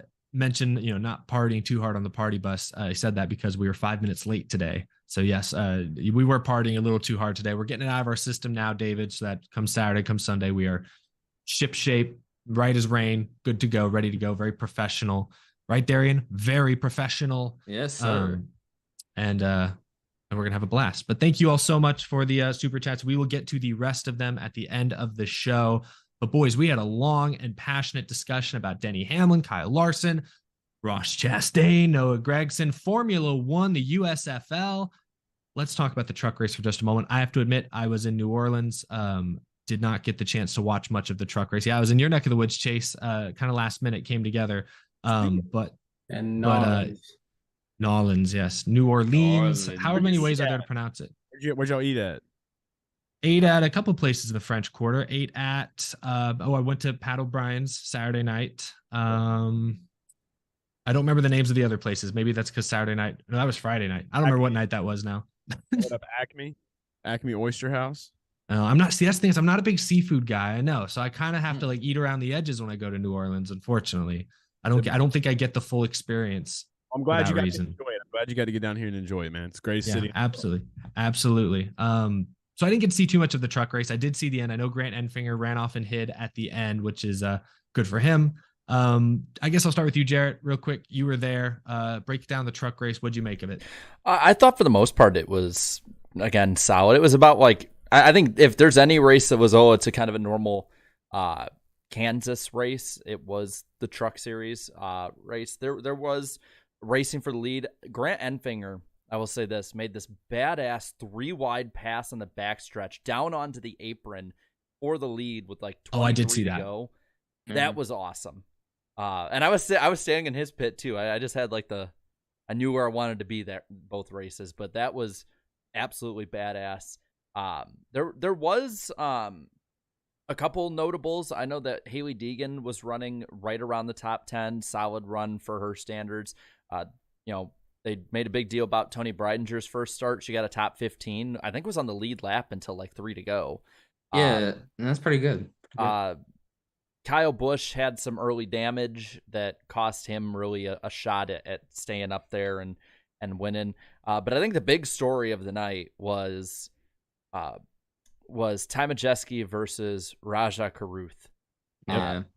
And well, Darian, what do you think about it? Because I thought Raja was being a little too aggressive too early, and then Ty was not gonna, cut him some slack there either. It looked like a 50-50 deal, in my opinion. I mean, at first I thought, at first it looked like the 66 had turned into him, but then upon further review, you saw that, I mean, they were battling for third. There was so much space. I don't even think fifth place was even within a second or two of them. They were just in their own universe at that point, just on the long run, battling for a top 5. And then all of a sudden, Raja moves up just a tad bit, just trying to hold position. And then, once he makes contact, I think Ty was just like, yeah, okay, that's it. I'm just not going to lift. I'm just going to turn you there and just be on my way. But hey, it's just another mistake made by Raja this season. It'll happen. But I mean, he's showing potential though. It's not like, I mean, stats can be misleading sometimes. I mean, yes, he doesn't have a top 10 yet, but I mean, there were some races where I was like, okay, it'll finally come. But yeah, I mean, this could have easily been his first career top 5 without question if he didn't make that mistake. Raj is just going to send it, man. Like, so Raja, he actually came on. We were on playback.tv/garage guys. We were out there, and he came on for stage 1 on Sunday and actually talked with us. So he was in there with us and kind of clearing the air on what went down. And it's exactly what you said. It was 50-50, man. It's just you got 2 guys that are going to just give it their all at 100% pace, and they both got caught up in the same situation. So he even said that himself and clarified that himself. So, and the thing that I love, and I say this about Raja all the time, and Dale and I have really gotten to know him really well. We've gotten pretty close with him over this past year. I love his optimism. He goes into, most of these guys, they kind of have this a little bit of humbleness to him where they're like, oh, we'll see what happens. Every week he's like, I'm going to win. I'm here to win. I'm here to win. And when you got that mentality and you're getting in that truck every weekend and you're gritting it out, when you do get a win, watch out because it's going to be scary because you already have that mentality every weekend going in thinking you're going to win. That's what he was saying. That was like, because I talked to him after that whole deal went down. And like he's confident he can run for a win at Darlington, like no problem. Well, here's the thing. When I first saw the wreck, I thought it was 100% Raj's fault. But when I saw the replay, I thought also it was more of a 50-50 than even the announcers gave it credit for. Like Raja did kind of make an aggressive block, but if you slow it down, he drove down after he had kind of blocked. He's kind of driving away to the inside, and then Ty kind of moves a little lower as well, and then they collide and wreck. Somebody said this earlier, I hate the term using as racing deal, but I think that was actually more of a racing deal than it was like just bad driving at the end of the day. My biggest takeaway from this race, I watched the whole race. There was some chaos. I thought it was a good race. and it was a much needed event based on how the last like 3 or 4 truck races have gone. That's true. Before this past weekend, Martinsville was a disaster. Texas was not great. And then before that, I think Bristol was kind of a disaster as well. Just, a lot of cautions, a lot of wrecks. We did have the wrecks, but at least we had a lot of green flag runs, and it ended with, as Jarrett pointed out, an awesome 3-wide pass for the win with like 20 to go. And that's not even my biggest takeaway. My biggest takeaway here is GMS. GMS, ever since they lost Sheldon Creed and Zane Smith, have been abysmal on 1.5-mile racetracks. And for them to come out with 2 winning caliber race trucks with Grant Enfinger and Raja Caruth is a huge statement to the competition, especially because every 1.5 mile last year was dominated by either Kyle Busch Motorsports, Ty Majeski, or Zane Smith. And Grant Enfinger, I think, was substantially faster than all of those guys on Saturday night. So GMS coming out with some heat on a type of track that they haven't been good at since they've lost the star power of Zane Smith, Sheldon Creed, is a huge statement of the truck series and bodes super well for Grant, obviously, who's won a lot in the series, but also Raja. We know Raja has a really good truck now at some of these 1.5 races, and I think that's a great sign when you compare them to the Goliaths of 2022, which was Kyle Busch, Zane Smith, some Thor Sport. So that's a huge statement made by GMS. Yeah, he's got something to work with. I saw this comment from JFB_48 in the live chat. He said, I like how Raja is a fan of the craft and seems like he's constantly learning. And the interactions I've had with him as well over the years get the exact same vibe. I think NASCAR and the teams he's been for have done a good job surrounding him with good people. He's a sponge. He is a sponge. And I think at some point, once he learns, when to dial up the aggressiveness and, pick and choose his battles, I think he is going to rattle off some top 10s and some top 5s and maybe one day a win if GMS brings that kind of speed. I think that'll do it for the truck race, unless anyone had any final thoughts. We've got still a few other big stories to get to. We've got an announcement coming here in just a moment at the end of the lightning round. But I just spoiled it. On that note, gentlemen, I had some storms blow through the area earlier this morning. But I think they're coming back for a second dose. Darian, what time is it? And it's time for the lightning round on the NASCAR Weekly Podcast. Jarrett, what do we have on tap for tonight? Sound like you started to say the famous podcast for a second. Yeah, I almost messed it up. Go for it, though. Well, there's only a couple things here. First off, we did talk a little bit about the Netflix racing series. Well, Lewis Hamilton has said that he would like to try it when talking about NASCAR. Of course, he also said that about just about anything they asked. But, at least it's a positive diplomatic answer instead of no. Bubba Wallace will be in the Tricon #1 truck at Darlington and North Wilkesboro, according to Bob Pockrass. Alex Bowman will not be in the #7 truck for Spire at North Wilkesboro, whether he returns to up for that race or not. The team will still enter the race, though. And then Michigan International Speedway, according to Jeff Gluck, has already sold out their infield camping. If you have ever been to Michigan for their infield camping, it is amazing in person. I recommend, even if you can't get a spot in there, go in the infield at Michigan. It is one of the greatest party atmospheres in the sport. And that's it. That's awesome. Well, go for it, Darren. Oh, no. Did you have one more thing? I guess, I will have one more announcement. I guess I'll throw this in here before the storm passes, before the lightning hold is lifted. But we've been hyping up the podcast party bus Darlington this weekend. We talked about doing a meetup, but didn't have an exact location or time in place. We now do. The fine folks at Darlington Raceway and NASCAR have actually reserved us a fairly short window, but a pretty awesome window. Sunday morning, 10:15 a.m. You can come meet all of us, including BJ McLeod, at the NASCAR experience, NASCAR fan experience. It's called something like that. There's a photo I took of it at Daytona. It'll look something like that. There's where it'll be located, right there in the main fan zone midway area. Bright and early Sunday, 10:15 a.m. You can come meet us. We'll have hero cards to give out. We'll have some t-shirts, some hats, some stickers. Depending on how many people show up, I can't guarantee everyone's going to get everything, but we definitely have plenty of hero cards. We'll definitely be able to give you guys those. They have kind of a cool poster component to them that I'm excited for you all to see. So that's Sunday, 10:15 a.m. come meet us. We'll be in the NASCAR fan experience area. And I know that is bright and early, so I can't make any guarantees or promises, but we might make another sort of appearance or do another sort of mini meetup perhaps later in the day. I don't know the exact time yet, maybe around noon, 12:30, 1 o'clock, a little closer to the green flag, not too close, but closer. But if you want to guarantee that you get a hero card, maybe some other fun daily downforce swag, come to that 10:15 a.m. meetup at the NASCAR racing fan experience. And BJ will be there. Dale's got the right idea. BJ Yeah, will I be had there it as up. well. I realized the overlay was on the screen, but they couldn't even see it. He's There got a it is. halo. So do try to come see us there. And I don't know if I don't know if Bob's announced anything about the tweet up, but some of us still try to go there every now and again when we can too. Yeah, Right. so very exciting. But with that being said, I think the storm is finally lifted. Sorry, that was not the smoothest lightning round on my part. I apologize. It's all good. It's all good. And once again, that'll do it for this edition of the famous lightning round on the NASCAR Weekly Podcast. And now back to the show. Next story. I want to talk about this a little bit.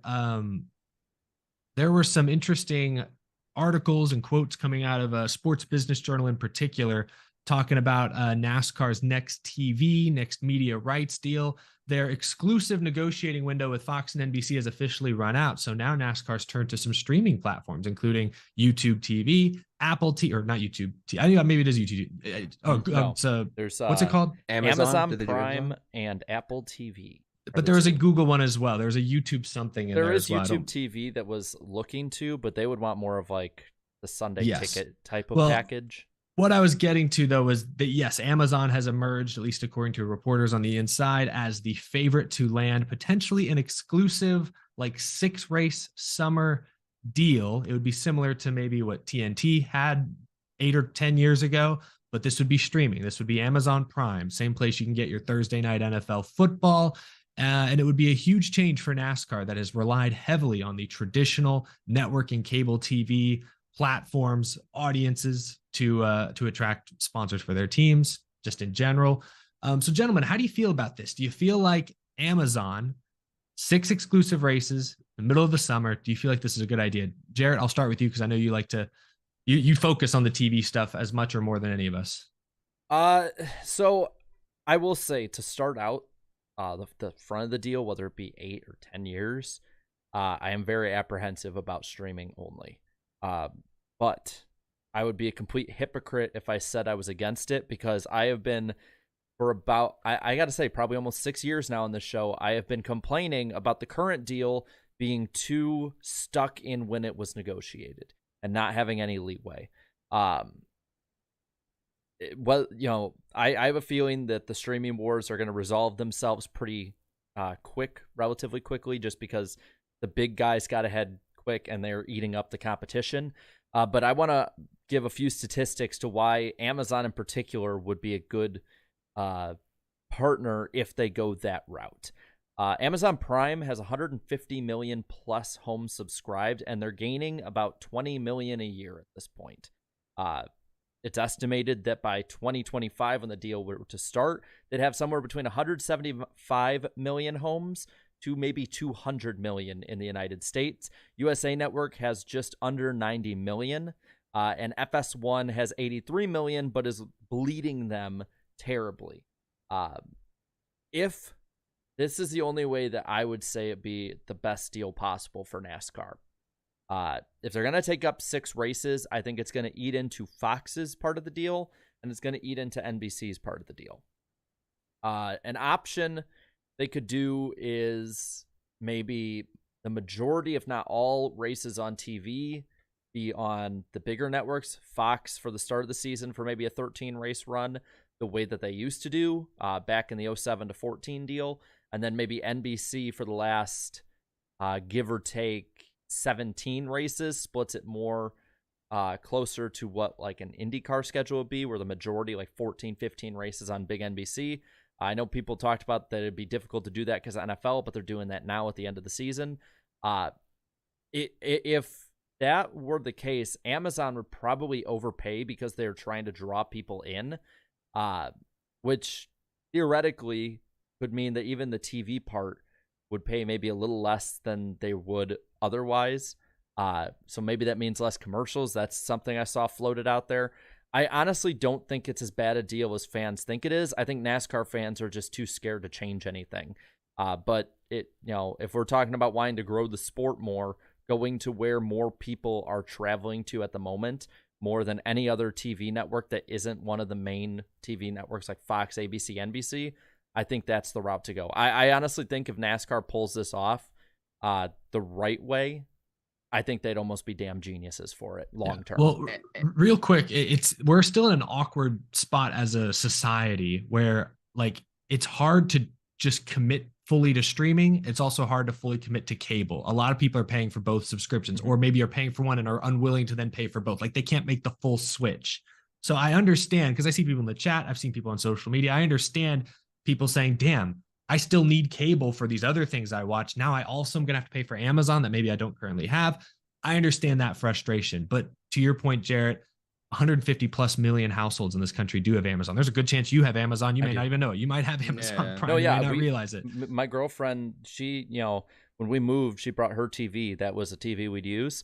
It comes with Amazon Prime. A lot of TVs now come with Amazon Prime for free. It's just insane. If you're going to go streaming, I think Amazon Prime makes the most sense. Number of households they've shown, and I know not everyone loves the Thursday Night Football broadcast, but they've shown they're capable of managing a massive sports broadcast. So I think you have to at least dip your toe into it. Like you said, Jared, if they pull this off, it could be genius. Sorry, Darren, where were you going to go with that? Oh, I'm for it. And I kind of have to call out some of the chat to some Be extent careful. because like they were all like, oh, no streaming, no exclusive thing. But I'm like, haven't we been talking about this for years though, chat? And we've been talking about trying to get some type of streaming deal done. And it may not be in the way you exactly envisioned it. But I mean, like these two gentlemen just said, 150 million people have Amazon Prime. That's crazy. And it's starting to become free with like certain TVs and stuff. So, I mean, in my opinion, you got to go where the most people are at. Amazon Prime's the deal.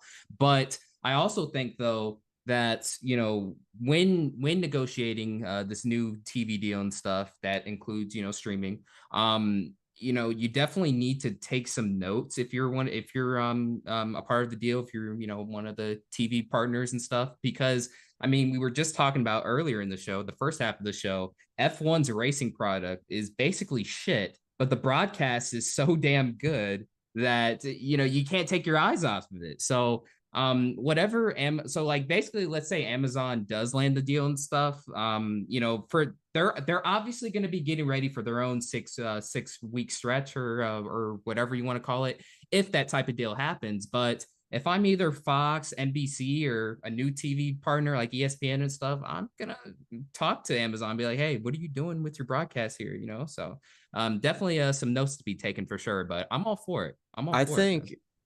I kind of am with Jarrett on like being a little reluctant to make it an exclusive thing. However, I think it definitely can work long term.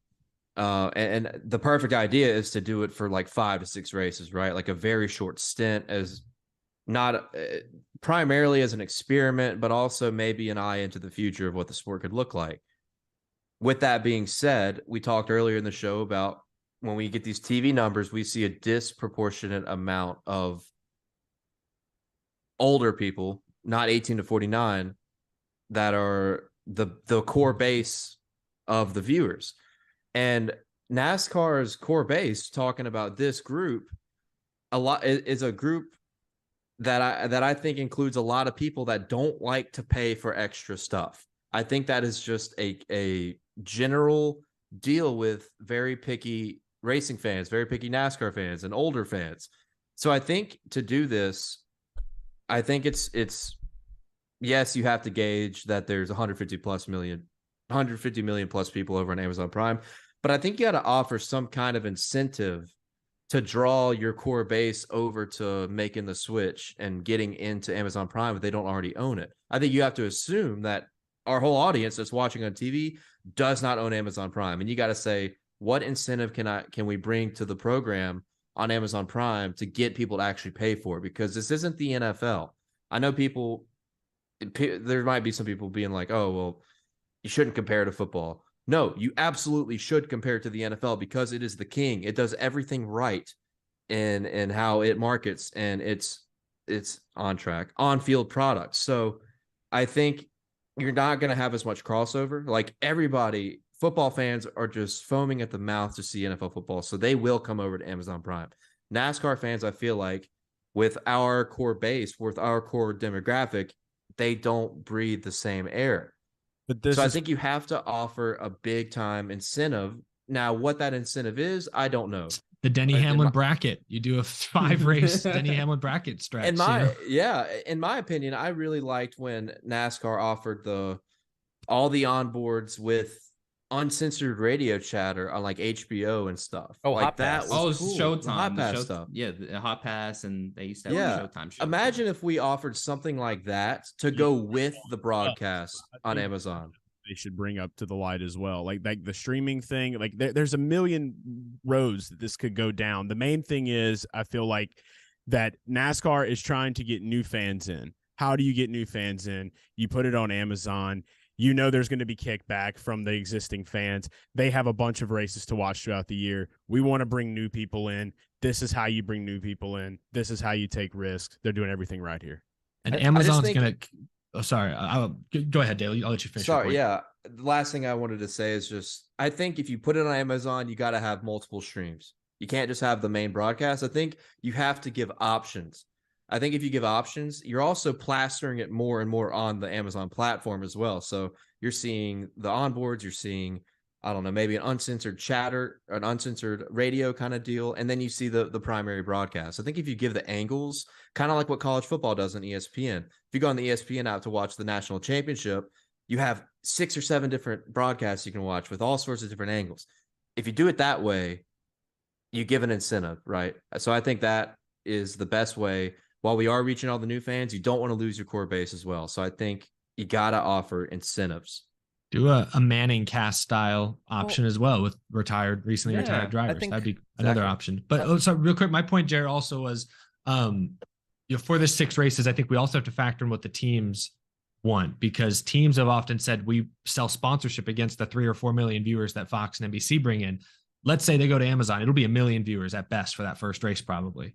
How do you make it worth it to the teams? You have to factor in that Amazon would probably cut you a pretty fat check that could not only make the teams happier because they're all wanting a higher percentage of the money anyways, but that would also supplement perhaps the lost sponsor revenue for those 6 races. At least that's possible. I just want to make sure it just doesn't need to be a money grab, like a short-term money grab for the sport, right? Like that's the one thing you could be concerned about in this case, don't you think? I think it's not though. It's about reaching that newer audience, and then also could end up creating a stream revenue of how all these teams are upset and mad that they're not getting a cut of the TV. You find a way to work out 2 things. Maybe they could get percentages of that. There's all kinds of good in it for everyone, I feel like.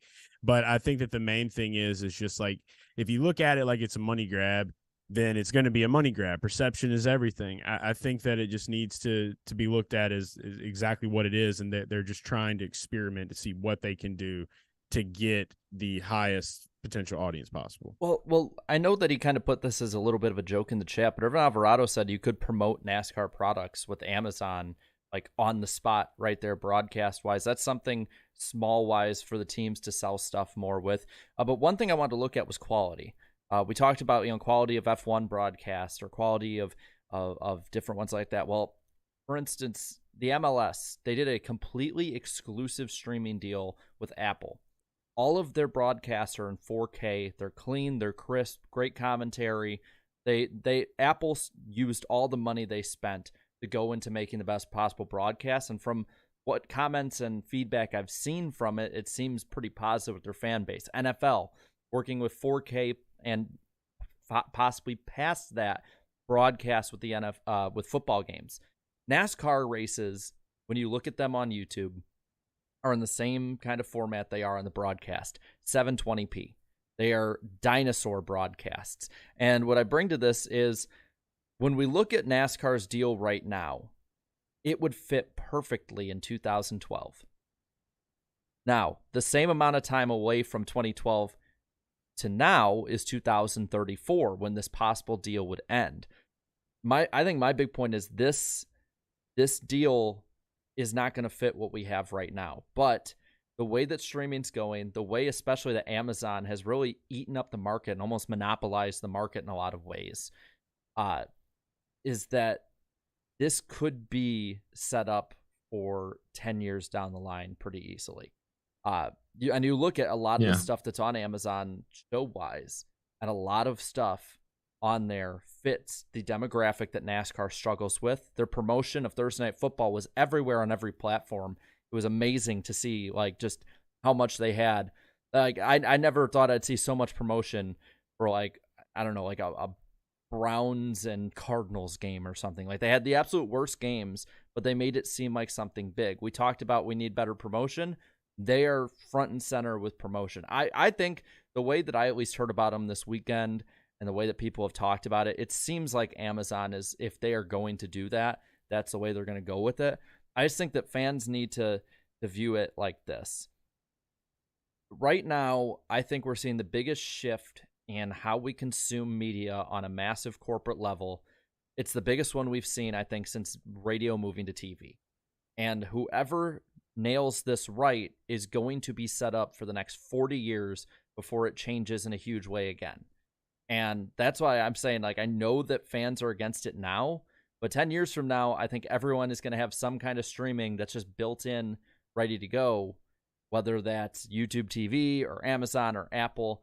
And I just hope that, you know, NASCAR knows that going forward. I feel like they do. They have so many people, like Steve Phelps used to work in the NFL. Ben Kennedy is somebody who understands the demographic NASCAR wants. I feel like they understand it. I'm just hoping that they're able to pull it off and that the negative fan reception doesn't scare off any possible new fans that this would inevitably bring in. Yeah, the short-term loss of, you know, going exclusive streaming, the first few races or first year, numbers would look low, I'm guessing. It would take time for people to migrate. But the short-term loss may be worth it for the potential long-term gain. 10 years from now, NASCAR may look actually ahead of the times for a change, which I don't know if that's ever honestly been the case. So not really. Yeah, that's how you get that younger audience. We've seen with our ownership, with the Ben Kennedy and the Steve Phelps and these guys, that they're in the past few years, they are not afraid to take risks. And I think this falls right into that category. And like you said, I agree, it could set us up for the future and in a very, very positive light. Jonathan in the chat says if they go to Amazon, get Jeff Bezos in the booth. Okay. Watch NASCAR in space. You know what I mean? Hey. Real quick, I guess we can move on. We got one other story. I want to give a shout out to Beth in Myrtle Beach, another member of the podcast Party Bus, another pre-order of the Diecast. Really appreciate the support. Maybe we'll see them at Darlington. Yeah, hey, that's true. Not too far a drive. BJ McLeod is happy. We're all happy. Everything is going good here. Last story before we get into Darlington, before we can start making our picks, preview the upcoming weekend. I mentioned this during my hot take at the top of the show, but Kyle Busch did make some headlines this morning when he, actually it was this past weekend, I believe, but Bob Pocker shared the quote this morning. But Kyle Busch said that he wants the Brickyard 400 back. And he kind of, there's no hesitation in his voice. He wants it back. Crown Jewel race. Many of the drivers, I think, respect the history of the oval, the Indianapolis Motor Speedway oval. It's obviously an IndyCar track. IndyCar built that history, but NASCAR for a while there had a pretty strong history of their own. That 1994 Brickyard 400, the inaugural Brickyard 400 was a huge deal. It was a massive deal throughout the 90s into the 2000s. I went to that race in 2007. I was a 9-year-old boy, but I still remember it. It was the biggest sports crowd I've ever been a part of. And while it faded in the 2010s pretty dramatically, I think there's newfound support, not only within the industry, but also amongst the fans to potentially see the oval return. I want to start with the garage guys on this. Chase, do you want to see the Brickyard 400 return next year? I don't want to see the Brickyard 400 return, man. Let me tell you right now, I never got to see that, but I'll never forget my first time walking into Indianapolis Motor Speedway. I was there for the Indy 500 in 2021. So that day completely shifted the way that I view motorsports. And for me to look back and watch all the classic races that happened there, even some of the ones that were most recent, I remember watching before they switched to the road course.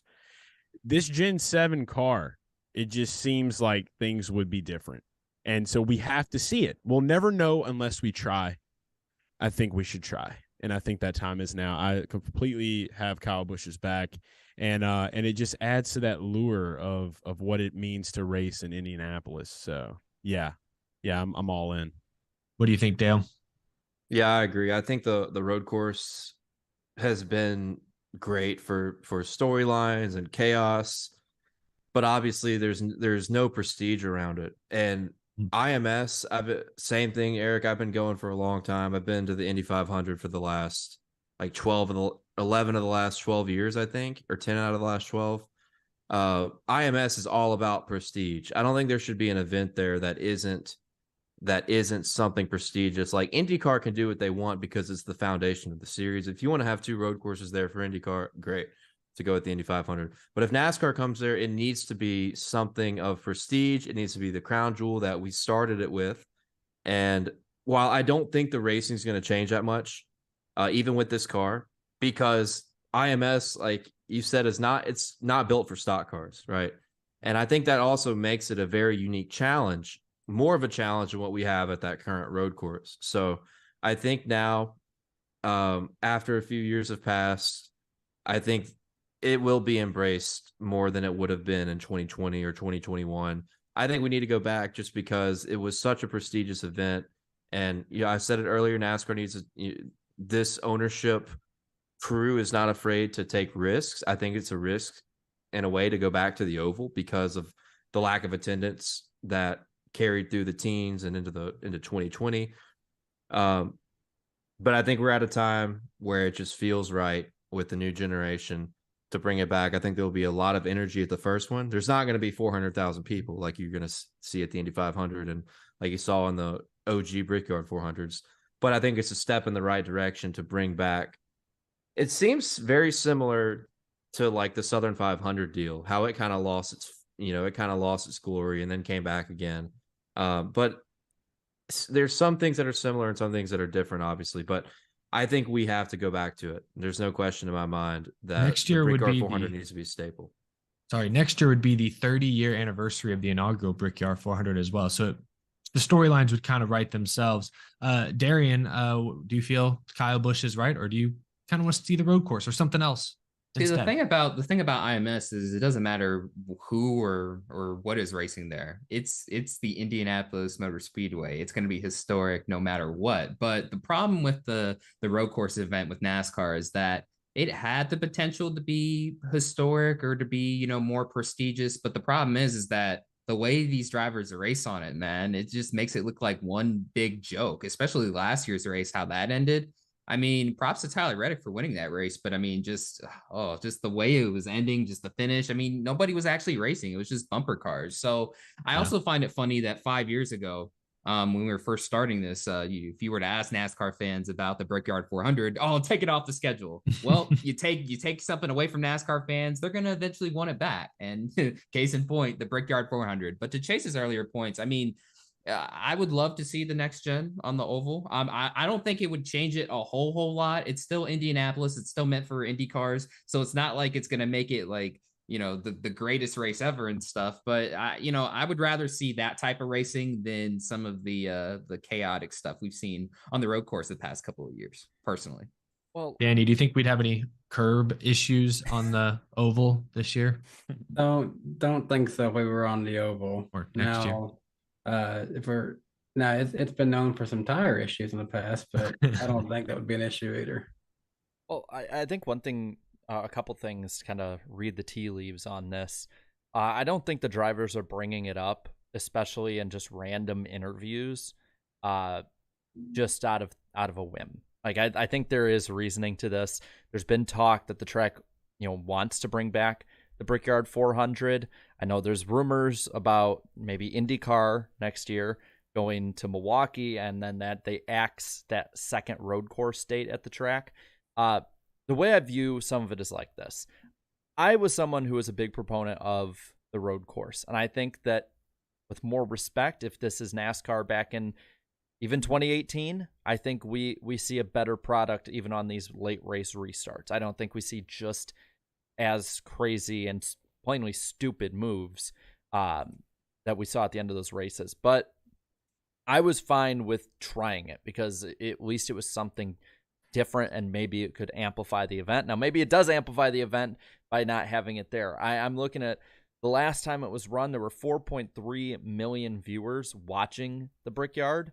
Now, that wasn't the 4th of July. It was 2020. There was a lot of stuff, but there was no advertising for it. There were 2 more Fox races after it. There was a big draw. And you look at the ones that had been run, a pretty big draw, especially in comparison to the road course.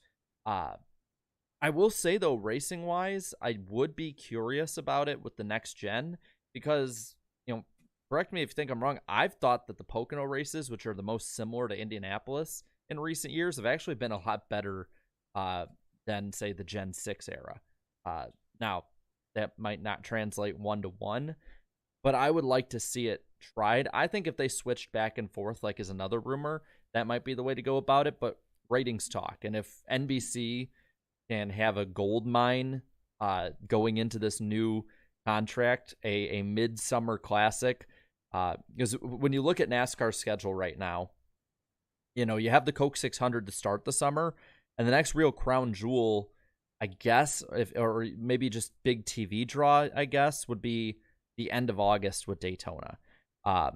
Maybe Chicago might be that, but I think we all know that no matter what the end goal is with Chicago, that race is definitely more of a flash in the pan, not a sustainable 10 years down the line.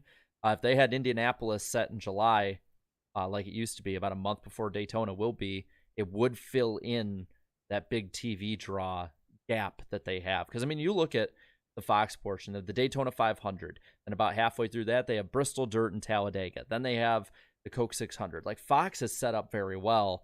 NBC isn't leading up to the playoffs, and there's that, while better than it used to be, that big lull period of the summer still that they need to fill up.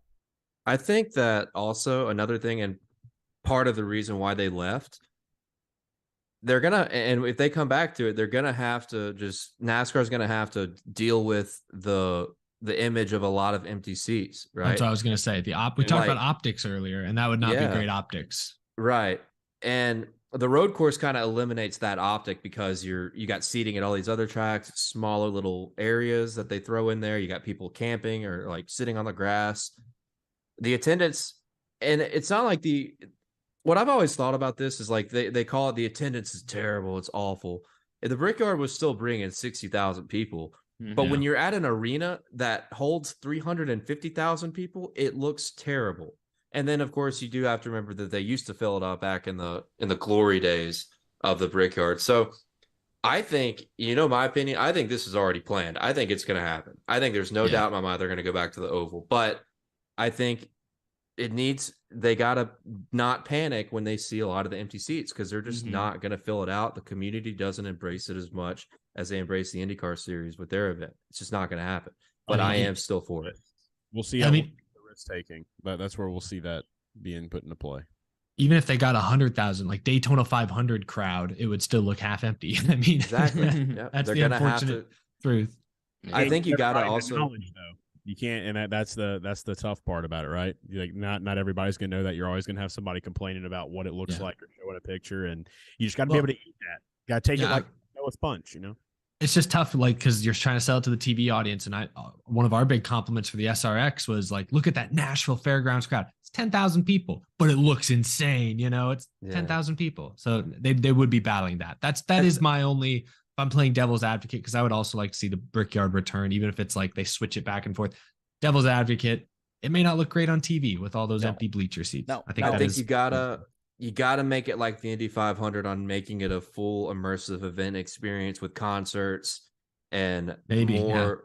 I think you have to structure it that way if you want to bring more people and new eyes and get the city of Indy to really show out for it. Open up the snake pit. Open up the snake pit. 100%. I will say that Indianapolis has not too many, not to the scope that like a Michigan would have done, but they have removed a good amount of seats, especially when you look towards I think turn 3 and turn 2, in comparison to when it was at its peak.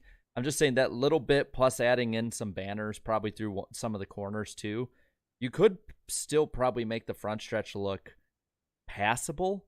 There's plenty of races that are half empty, but nobody really complains the same way as Indy. So I think it's about, with that optics wise, I think you saw it this weekend at Kansas. I was at the race at Kansas.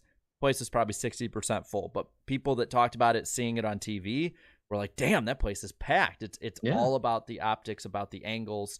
And these TV partners know how to do that. It's harder to escape at Indy than other tracks, but I don't foresee aerial shots over the front stretch if I'm doing any predictions.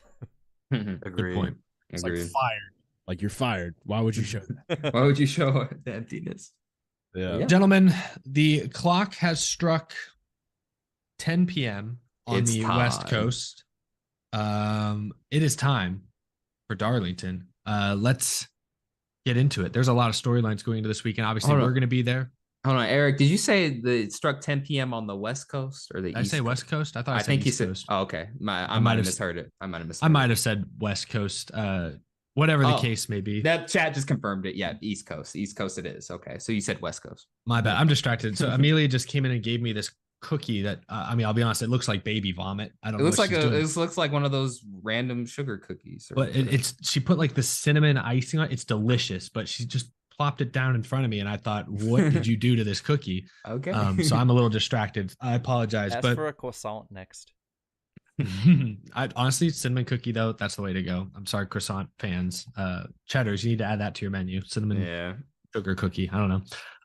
Darlington is coming up. We'll be there. Podcast Party Bus. We'll be there Saturday, and so I think everyone here will be there at least Saturday and Sunday. But we're doing that meetup 10:15 a.m. Sunday, the NASCAR Experience stage. Ryan Newman makes his return to the Cup Series, driving for Rick Ware in a pretty awesome throwback. If you're watching at home on TV, which we hope you can come out and say hi to us at the track, but if you're watching at home on TV, you're in for a treat. Richard and Kyle Petty will be in the TV booth in stage 1, and Carl Edwards. That's right. They got him somehow, some way. Carl Edwards will be in the booth for stage 2. Bill Elliott will also be on TV. So an all-star lineup in the Fox booth. Let's get into it. I'm going to go in chronological order. The truck race on Friday is called the Buckle Up South Carolina 200. It's 147 laps. 7:30 p.m. Eastern time start on FS1 and MRN. It's clear skies, 81 degrees to start the race. John Hunter Nemechek is the defending truck winner. Saturday, the Xfinity race is called the Shriners Children 200. It's 147 laps as well. It starts at 1:30 p.m. Eastern time Saturday on Fox. Is that correct, Jared? It's on Big Fox? It's on Big Oh, Fox. wow. Fox for the Xfinity Series nice. and MRN. There's a 34% chance of rain, some spot up storms on Saturday, but not looking too bad. Just warm, 89 degrees. And Justin Allgaier is the defending winner there. Sunday, throwback weekend concludes with the Goodyear 400, 293 laps, 3 p.m. Eastern time. Races on FS1, MRN. Weather still pretty warm, 84 degrees, only a 24% chance of rain. Joey Logano won the throwback race last year. Next up, Darian, who is the, I guess we have the garage guys here. We should go to them, but this is your segment, Darian, as the Las Vegas guy. Who does Vegas have? You could say it was kind of inspired by the garage guys with their betting stuff. They bursted onto the scene, and we were like, yeah, we need to have a betting line. So appreciate it, guys. Well, who does Vegas have as the favorites this weekend? So yes, time for the famous betting odds in the NASCAR Weekly Podcast. Kyle Larson enters this weekend as the odds-on favorite, along with Denny Hamlin, both tied for first at plus 550, followed by Martin Truex Jr. at plus 750, Tyler Reddick at plus 850, and William Byron at plus 900. As for the best of the rest, Kyle Busch is plus 950, followed by Christopher Bell at plus 1,000. Ross Chastain is plus 1,100, followed by Kevin Harvick and Joey Logano tied at 1,200. As for the underdogs, Brad Keselowski plus 4,500. Eric Jones, last year's Darlington winner in the fall at plus 6,500. Ty Gibbs at plus 7,000. Chase Briscoe at plus 10,000. And our boy, BJ McLeod at plus 100,000. Just in case you want to put a winning bet on BJ McLeod out of nowhere and hoping, for something to happen. There you go. Put $2 on BJ and we got a rain out and BJ won, you'd win $2,000. Yeah, think about that. I mean, there could be a rain out, maybe. I doubt it, but we'll see. Always bet responsibly. Yeah, we're just happy to be out there. But we're done with that part. But let's move on really quick to the NWP Fantasy League. Let's go over the main league standings. Danny B. Wife is currently P1 ahead of Sean 48 NY. Trevor Sports 98 trying to defend his title in P3. Kansas Legacy 2 in P4. And rounding out the top 5, entering in the top 5 in points for the first time all season is Polish Victory Lap. And I fell outside of the top 5. I'm in 8th. I'm in 8th, but I mean, it's getting harder. It's getting harder. But as for the NWP Fantasy League 2 standings, JC_43 is P1 over Common Chase L. Iut in P2. And then, oh no, we suck again. Blaney's Pit Crew currently in P3. And rounding out the top 5 is both 42 Larson 5 and T-Bird 5930. Thank you guys so much for playing. But now I think the chat's gonna love this announcement next. Oh shit! I'm the host this week, so I have to basically dig my own grave here. Yes, the NASCAR Weekly Podcast pick points. I'm still in the lead, thank goodness. But somehow my picks of Kyle Busch and who'd I have for Cup? Tyler Reddick. Oh my gosh! Somehow those picks blew up in my face this weekend. Should I tell them the stat I told you, Eric? Yeah. What was it again? Eric, picking Tyler Reddick, who finished 9th, picked the lowest finisher of the weekend from all the picks. We all picked top 9 for both races. Nice. I did not expect, no disrespect to Bubba, I did not expect him to outrun Tyler Reddick basically from start to finish. Even though he has won at Kansas, I thought Reddick was in the catbird seat. But yes, Chad, as you can see, you are now only 1 point behind. We still have a decent gap back to Jarrett in 3rd. Darian is 33 back, and Danny bringing up the rear, 44 points behind the lead. Basement gap isn't as big as it could be, though. Yeah, it's pretty close. You're walking up those basement stairs into the living room, slowly but surely. So let's get into Kansas. We do have guest picks this week. They don't count for points, but we do have guests. So this is going to be a fun and more fleshed out segment than usual. And I don't know if they had picks prepared, so we're going to put these guys on the spot here in just a few moments, which I love. And I just realized, doesn't this affects the points, right? Because they're basically like sort of like yes, they could. Their picks could manipulate our scores depending on where people finish. That is very true. So it's like when Cup guys race in Xfinity, we're just not going to count the points, but you can keep the victory if you do. Yep. So we go in order of points, which means I will lead things off. We'll start with the truck race winner. There are a lot of Cup guys dipping down into both the truck and Xfinity Series fields this weekend. It bit me last week. I went with Kyle Busch.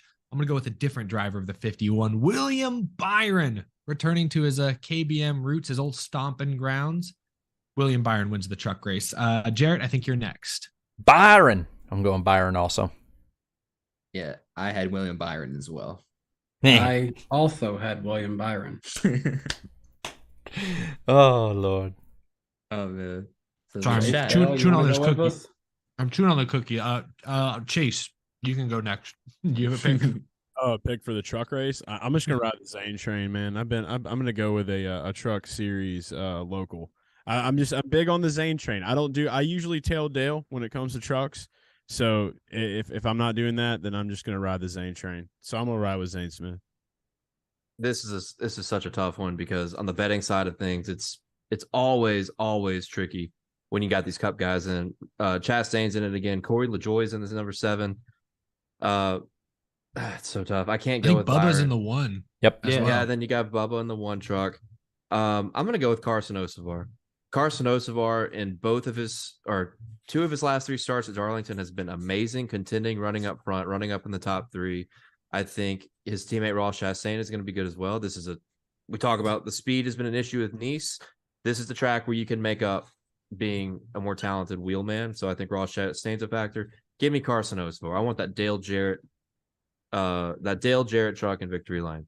That's a nice scheme. I like that pick. I think chat is going Zane Smith. They blew up with Zane. I don't know. It's very split. 98, 38, and 51. I think you actually need to do a poll. I'm not going to do a poll on this one. I think they're pretty 50-50 right now, but they initially blew up the chat with 38s. So I think I don't know, man. I think it's. I mean, I just see 4 38s in a row on my screen. I don't know, man. I've been watching for a while. Come on.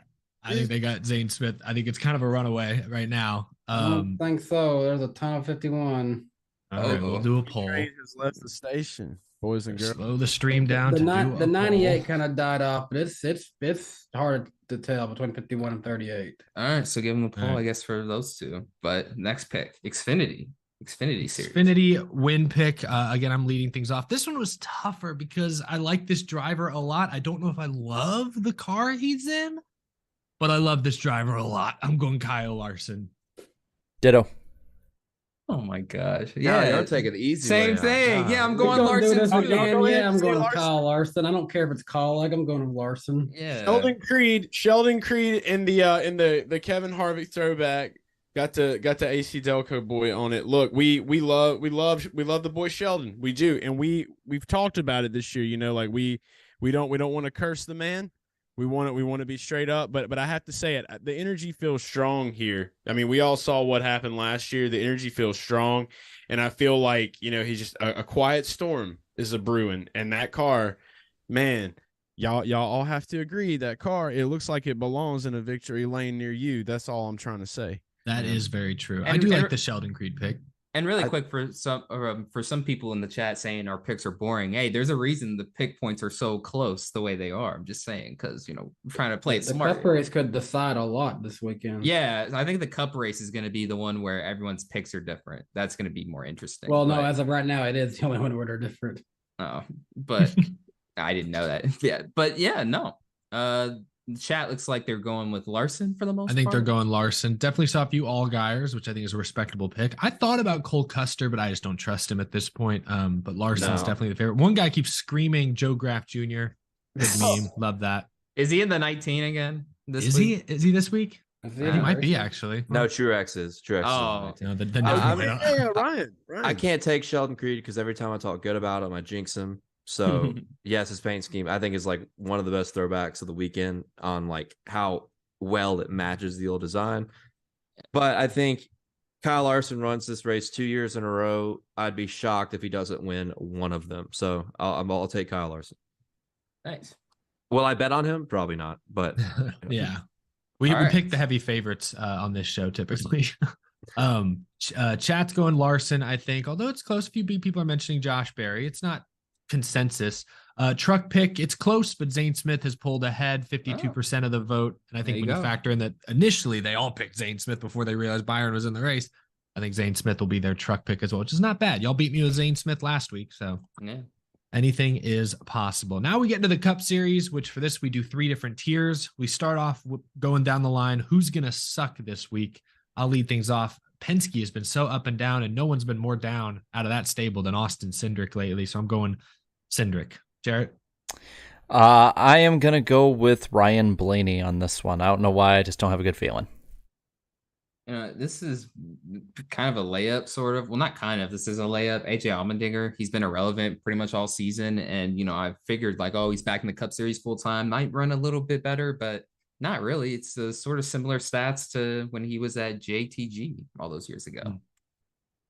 And I'm going to go with Bubba Wallace to be my pick to suck this weekend. All right, if I have to give one, I'd probably go with Jared just based off of everything historically with there. So I'd have to say Ryan Blaney. I'd be with Jared. Yeah, it's a good point. I forgot about Blaney in particular not having great results at Darlington. That probably would have been a better. I went with a different Penske guy, but that works as well. I'm Yeah, gonna do you go have with one? Yeah, I'm gonna go with Daniel Suarez. I think right now even when they've had good race cars, he just has been unable to finish, unable to capitalize on getting finishes. This hasn't been a great Daniel Suarez racetrack. I think Daniel Suarez is what was the term here? Just like the tier. Like I just think he's not going to be great. We say the who's going to He's gonna suck. suck. We're Who's very gonna blunt. Yeah, I think very Daniel blunt. Suarez. Yeah, I think Daniel Suarez is not going to have a great week. I think the chat picked Burton, but then I'm Yeah, seeing some. it was tens, looking but- like Almirola, but I forgot they're not really allowed to pick Almirola to suck Burton. anymore. Give They him Burton. beat that in like a drum.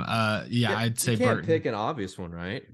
No, you can't. Well, if You we want- don't let him pick on roll, then they're just going to go with Burton from now on. So I saw a few Ty Dillons, but I hate to do that to Need for Speed in the chat. We know how much they love. Well, you know, Harrison Burton will have his weekly I don't- spin. Yeah, That is it's true. You can basically count on that. it's the new unofficial stage yellow. It's the Harrison caution Burton. clock. it's like we're just trying to make the new Cole Custer is what we're doing. So Yeah. Harrison Burton, that's the chat. suck pick. Now we get to talk about something more positive, a dark horse. And this may be your chance to shine, Garage Guys. Someone who may be flying under the radar. Good pick going into this weekend. I'll lead things off, and maybe this is a little obvious, but the guy's got 2 Southern 500 trophies. I think he's going to run well in the 400-mile version. Eric Jones, he's my dark horse. I think he'll be pretty good, but I'm going to go with somebody who's, still at the moment in the same manufacturer camp. Done pretty well in the past. Could have won this race a couple years ago. I'm going to go, not this race, but the Southern 500 a couple years ago. I'm going to go Austin Dillon. Oh, that's right. That was a crazy race. I knew it. I saw your face. I knew that was yours. Yeah, Eric Jones. Yeah, Eric Jones. That'll be my pick. Defending winner from last year. He already has 2 of them. So, yeah, we'll see. Now, look, guys, 12 years ago, a little team, unknown at the time, took a gamble, and they won at Darlington. That was a 78 car. Oh, I'm going to go BJ McLeod as my underdog for this one. Yeah. Yeah. Love that. I'll go ahead and just say, yeah, like Jared, dude, me and you are just on the same wave tonight, dude. Just floating on the same universal surfboard, dude. Yeah, he's 80 to 1 over on the sports book I'm looking at right now. I mean, and he really did show that he had the grit and he had what it takes. And RCR is already starting off the weekend hot, just trolling everybody with Kyle Busch's paint scheme. So they're trying to be troll boys. I'm telling you, I think that they might troll the masses this week, and I do like the Austin Dillon at 80 to 1. I think he could be the dark horse to make it happen. I'm going to go with Chase Briscoe. Hear me out here. We know Stewart-Haas Racing has been really bad on particularly the 1.5 mile racetracks. They've had speed at like Richmond. They've had speed at Phoenix. They had speed at Martinsville. Chase Briscoe on sportsbooks right now, just a little bit of betting advice, is being valued at 100 to 1.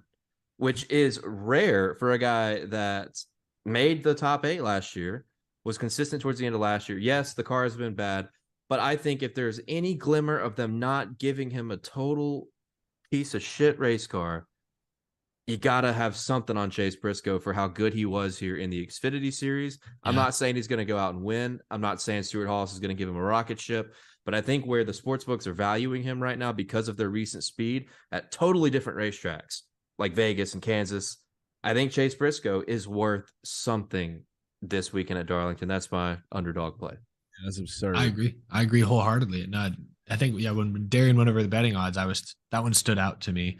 Chat, though, seems to be going with Eric Jones. I appreciate all the BJ McLeod votes for sure. We want to see that podcast party bus do something great. We want to see it run well. But I think Eric Jones is definitely who the chat's going with. It makes sense.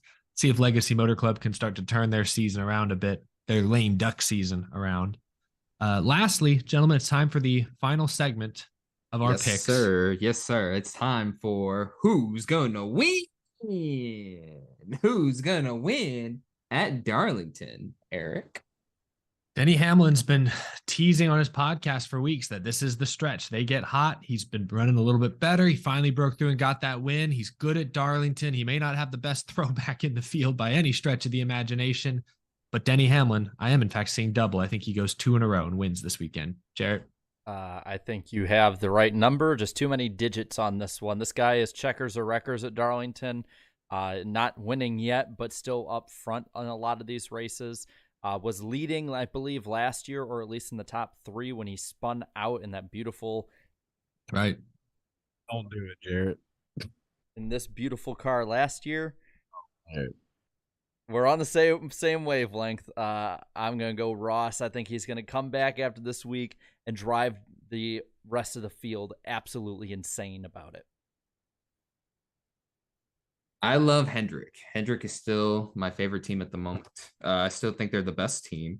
But right now, I think Toyota gives them cause for concern here, specifically Joe Gibbs, with how they've been running the past couple of weeks. So that being said, since Larson and Hamlin have the 2 highest betting odds and they're tied, I'm going to have to go with one of those 2, Denny Hamlin.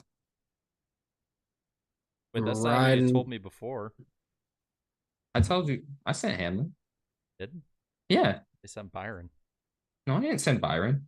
Wait, hold on. Let me go back and check. I could have sworn I sent Hamlin. Maybe he accidentally sent his truck pick twice. You sure you didn't choose Chastain when I told you, Jared?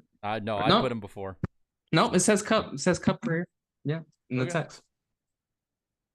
I'm kind of right along with Darian on that, except I'm going the other way. I like Larson enough to win an Xfinity race in a car I'm not confident in, so I really like him to win a Cup race in a car that I am confident in. And this paint scheme is one that although the cornflakes one would have been cool, I've been requesting this specific one for a long time. It's not the Mark Martin one, the neon I thought they should do, but it's close enough. The car looks good, and I think Kyle Larson will win this weekend. Yeah, I don't have to spend too much time here. Ross Chastain for every reason that Jared mentioned. Thank you, Jared. And then also too, hey, if he wins, you don't really have to mess with the points too much. So there you go. Congratulations. If you go back to the fall race here at the end of 2022 or in the playoffs, Toyota was absolutely out of this world fast. Now they all exploded and fell apart at the end. Thanks, Gen 7 kinks and problems. But I think you have to look. Kansas, Toyota was dominant last year. They were really good this year. They were really good at Darlington last year in the fall. I think the same thing happens this year. I think it's old man weekend at Darlington. I'm going with Martin Truex Jr. All right. So we have a few JGR picks, a couple Chastains, and a Larson. Chat, I've been trying to keep an eye on a lot of Chastains have started to come in. It looked like Byron was leading for a while. So should I do a poll, you guys think?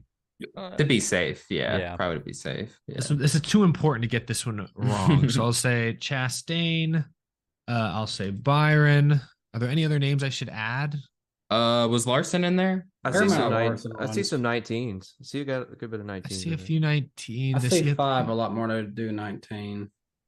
I'll throw a Truex in there. I don't want to divide the vote up too bad. Here, I like this. 178. There you go. Come on, chat. Let's give you 78. I'm just going to stick with these three. I don't want to divide up the vote too much. Pick between these three. I think they're all very stout. All will be in the top 5 at some point or another. Chastain, Byron, Truex. While the chat is voting, and I know we've gone a little over 2 hours, I'm going to try and get through the rest of these super chats. Thank you all so much for the support tonight. Really, really does mean a lot. Joseph Knuckles sent this one a while ago, but we really do appreciate the support. You guys should do a live reaction to a race. I might be doing a version of that this summer. Stay tuned. Yeah. I don't want to spoil anything there. GN NASCAR Fan 24, Darian, your Matt Kenseth bust video coming when? Never. You're working on that, right? No. That wasn't just a joke. Never. Groovy Goose, why does NASCAR have Secret Service on pit road? Talking about the Chastain Gregson fight. Hey, they knew where to be though. If I was going to send Secret Service anywhere, it'd be towards Chastain's box every week, every Sunday. 8-bit Ghost Ripper Dragon. My hot take: 69. Nice. There you go. Okay. That's hot. That's the good. hottest of them all. Dominion 42, thanks for the 5. Is it me or is trucks becoming the new ARCA in terms of inexperienced drivers getting into avoidable wrecks? Also, in terms of I don't know or bad wrecks. Yeah, that does happen more so than we've seen in years past. I saw another comment. Chase Purdy had the worst ARCA brakes accident in that race. Oh, he did. He sure did. I saw a comment earlier. I don't think it was a super chat, but it was sort of in that same vein that like trucks used to be such a fun show. Truck night in America, everybody got excited for it. When Bobby Hamilton Sr. was in it, Jack Sprague, Dennis Setzer. It's lost some of that luster recently, and I think some of that's just a string of bad races, like the Martinsville deal. That race just it's like it didn't even happen. There's been some frustrating things that are a little beyond their control, And let's not forget about Rick the Pedo Crawford. Let's not forget about him. Actually, you know what? Let's forget about him. I think just the current state of it, it's now more of a developmental series than it is like a bunch of grizzly veterans like the Johnny. Yeah. It used to be full of the Johnny Bensons, the Jack Spragues, the Todd Bodines, the Dennis Setzers. That's not the way of the series anymore. The last guy you have that is Matt Crafton. Yeah. That's true. He is the last holdover of the original sort of trucks era. 8-bit Ghost Ripper Dragon, thank you for the 5. How many years removed is too soon for a throwback? I need a Denny Hamlin 2011 to 2014 throwback. I think 10 years or more is the safe zone. Well, since RCR basically did a throwback to 2023 a few weeks ago. A few months ago, then I think. Hey, you know what? That's a limit. You know what? Say what you want about it. They got the paint scheme right, the number right, and the sponsor right. They did. Yeah, they got everything right. And they're And not what- doing a throwback for their 3 neither, too. So they really Mm. don't care. I love it. But they went all out in Xfinity though. We gotta Yeah, give they them did. that. They That's went true. all out Xfinity. So at least give them that. Need for Speed, not talking about Ty Dillon this time, but sent 5 saying, I want to go to Darlington so bad, but the announcement was too last minute. Hopefully some other time. We hate to see that, but yeah, we'll be at tons of races in the future. So Yeah. hope we get the chance to meet you at some point. Crash the Hedgehog sent 2 says, hot take, next time you do sponsors, we need 164s. Oh, in terms of diecast, yes. Unfortunately, only 124s offered now. But yeah, maybe in the future we might be able to do 164s if we ever get the chance to do something crazy like this again. Let's get through this first weekend, hopefully unscathed. GN NASCAR fan 24. Anyone else see the F1 Vegas prices? It's a very elitist sport. I can only imagine. It's yes, rough. we have. Yes, I will not be going to that race. Well, what, Darren? That's not the formula. Is it the formula? I'm gonna buy one of those the formula. obstructed view seats that don't even come with a view of the racetrack. I'm gonna buy one of those. We're trying to get Kyle Larson just media passes. He doesn't even want to pay, dude. Like, so we're trying to make him. He's a F1 riding extraordinaire for garage guys. now. That's funny. It's nothing sent 5. 2 weekly questions today. You are a driver for a top level team. You get to choose any sponsor. What is your dream sponsor? Mine would be probably Dr. Pepper. I think that would fit my brand very well. Krispy Kreme. You know, Ooh. you know what would make a damn good car with its color scheme, and I might have brought it up before. Killian's, the beer company. I think that would honestly have a really cool color scheme. It's kind of Dr. Pepper colors a little bit. I'll throw out Raising Cane's as well, not to talk about fried chicken for another week, but I think we saw a glimpse of that. Was it Ryan Ellis who drove it? Yeah, That at scheme- Talladega. That scheme was quite literally hot. That was just a glimpse into what we could do with those colors. This Natural light Pilsner. Yep. something that maybe not everyone's heard of, but Grippo's chips would be a cool one for me. Yeah, I'm all in on the Red Dog. I don't even drink beer, and I'm all in for the Red Dog beer. I'm still a huge advocate for the Red Dog, so shout out to the Red Dog, and that's the beer company. I want a Natty Light Silver Bullet type of beer car. That'd be pretty cool. surprised It hasn't been one. Yeah, they've done like the pink stuff with Chris Buescher in them. You know, of the couple. Oh I don't want yeah, that. they did. I want like a silver, red, and blue. Like their colors are awesome. It'd be sick. I saw him in the chat earlier, but I'd like Tyler Tinsley's sponsor that he used for his 75 car. Yeah. Oh, yeah. Mm. I don't know. Do you guys know which one that is? I know what you're talking about. I see some good suggestions in the chat though, but they're also talking about chicken tenders and chicken nuggets again, so we need to move on.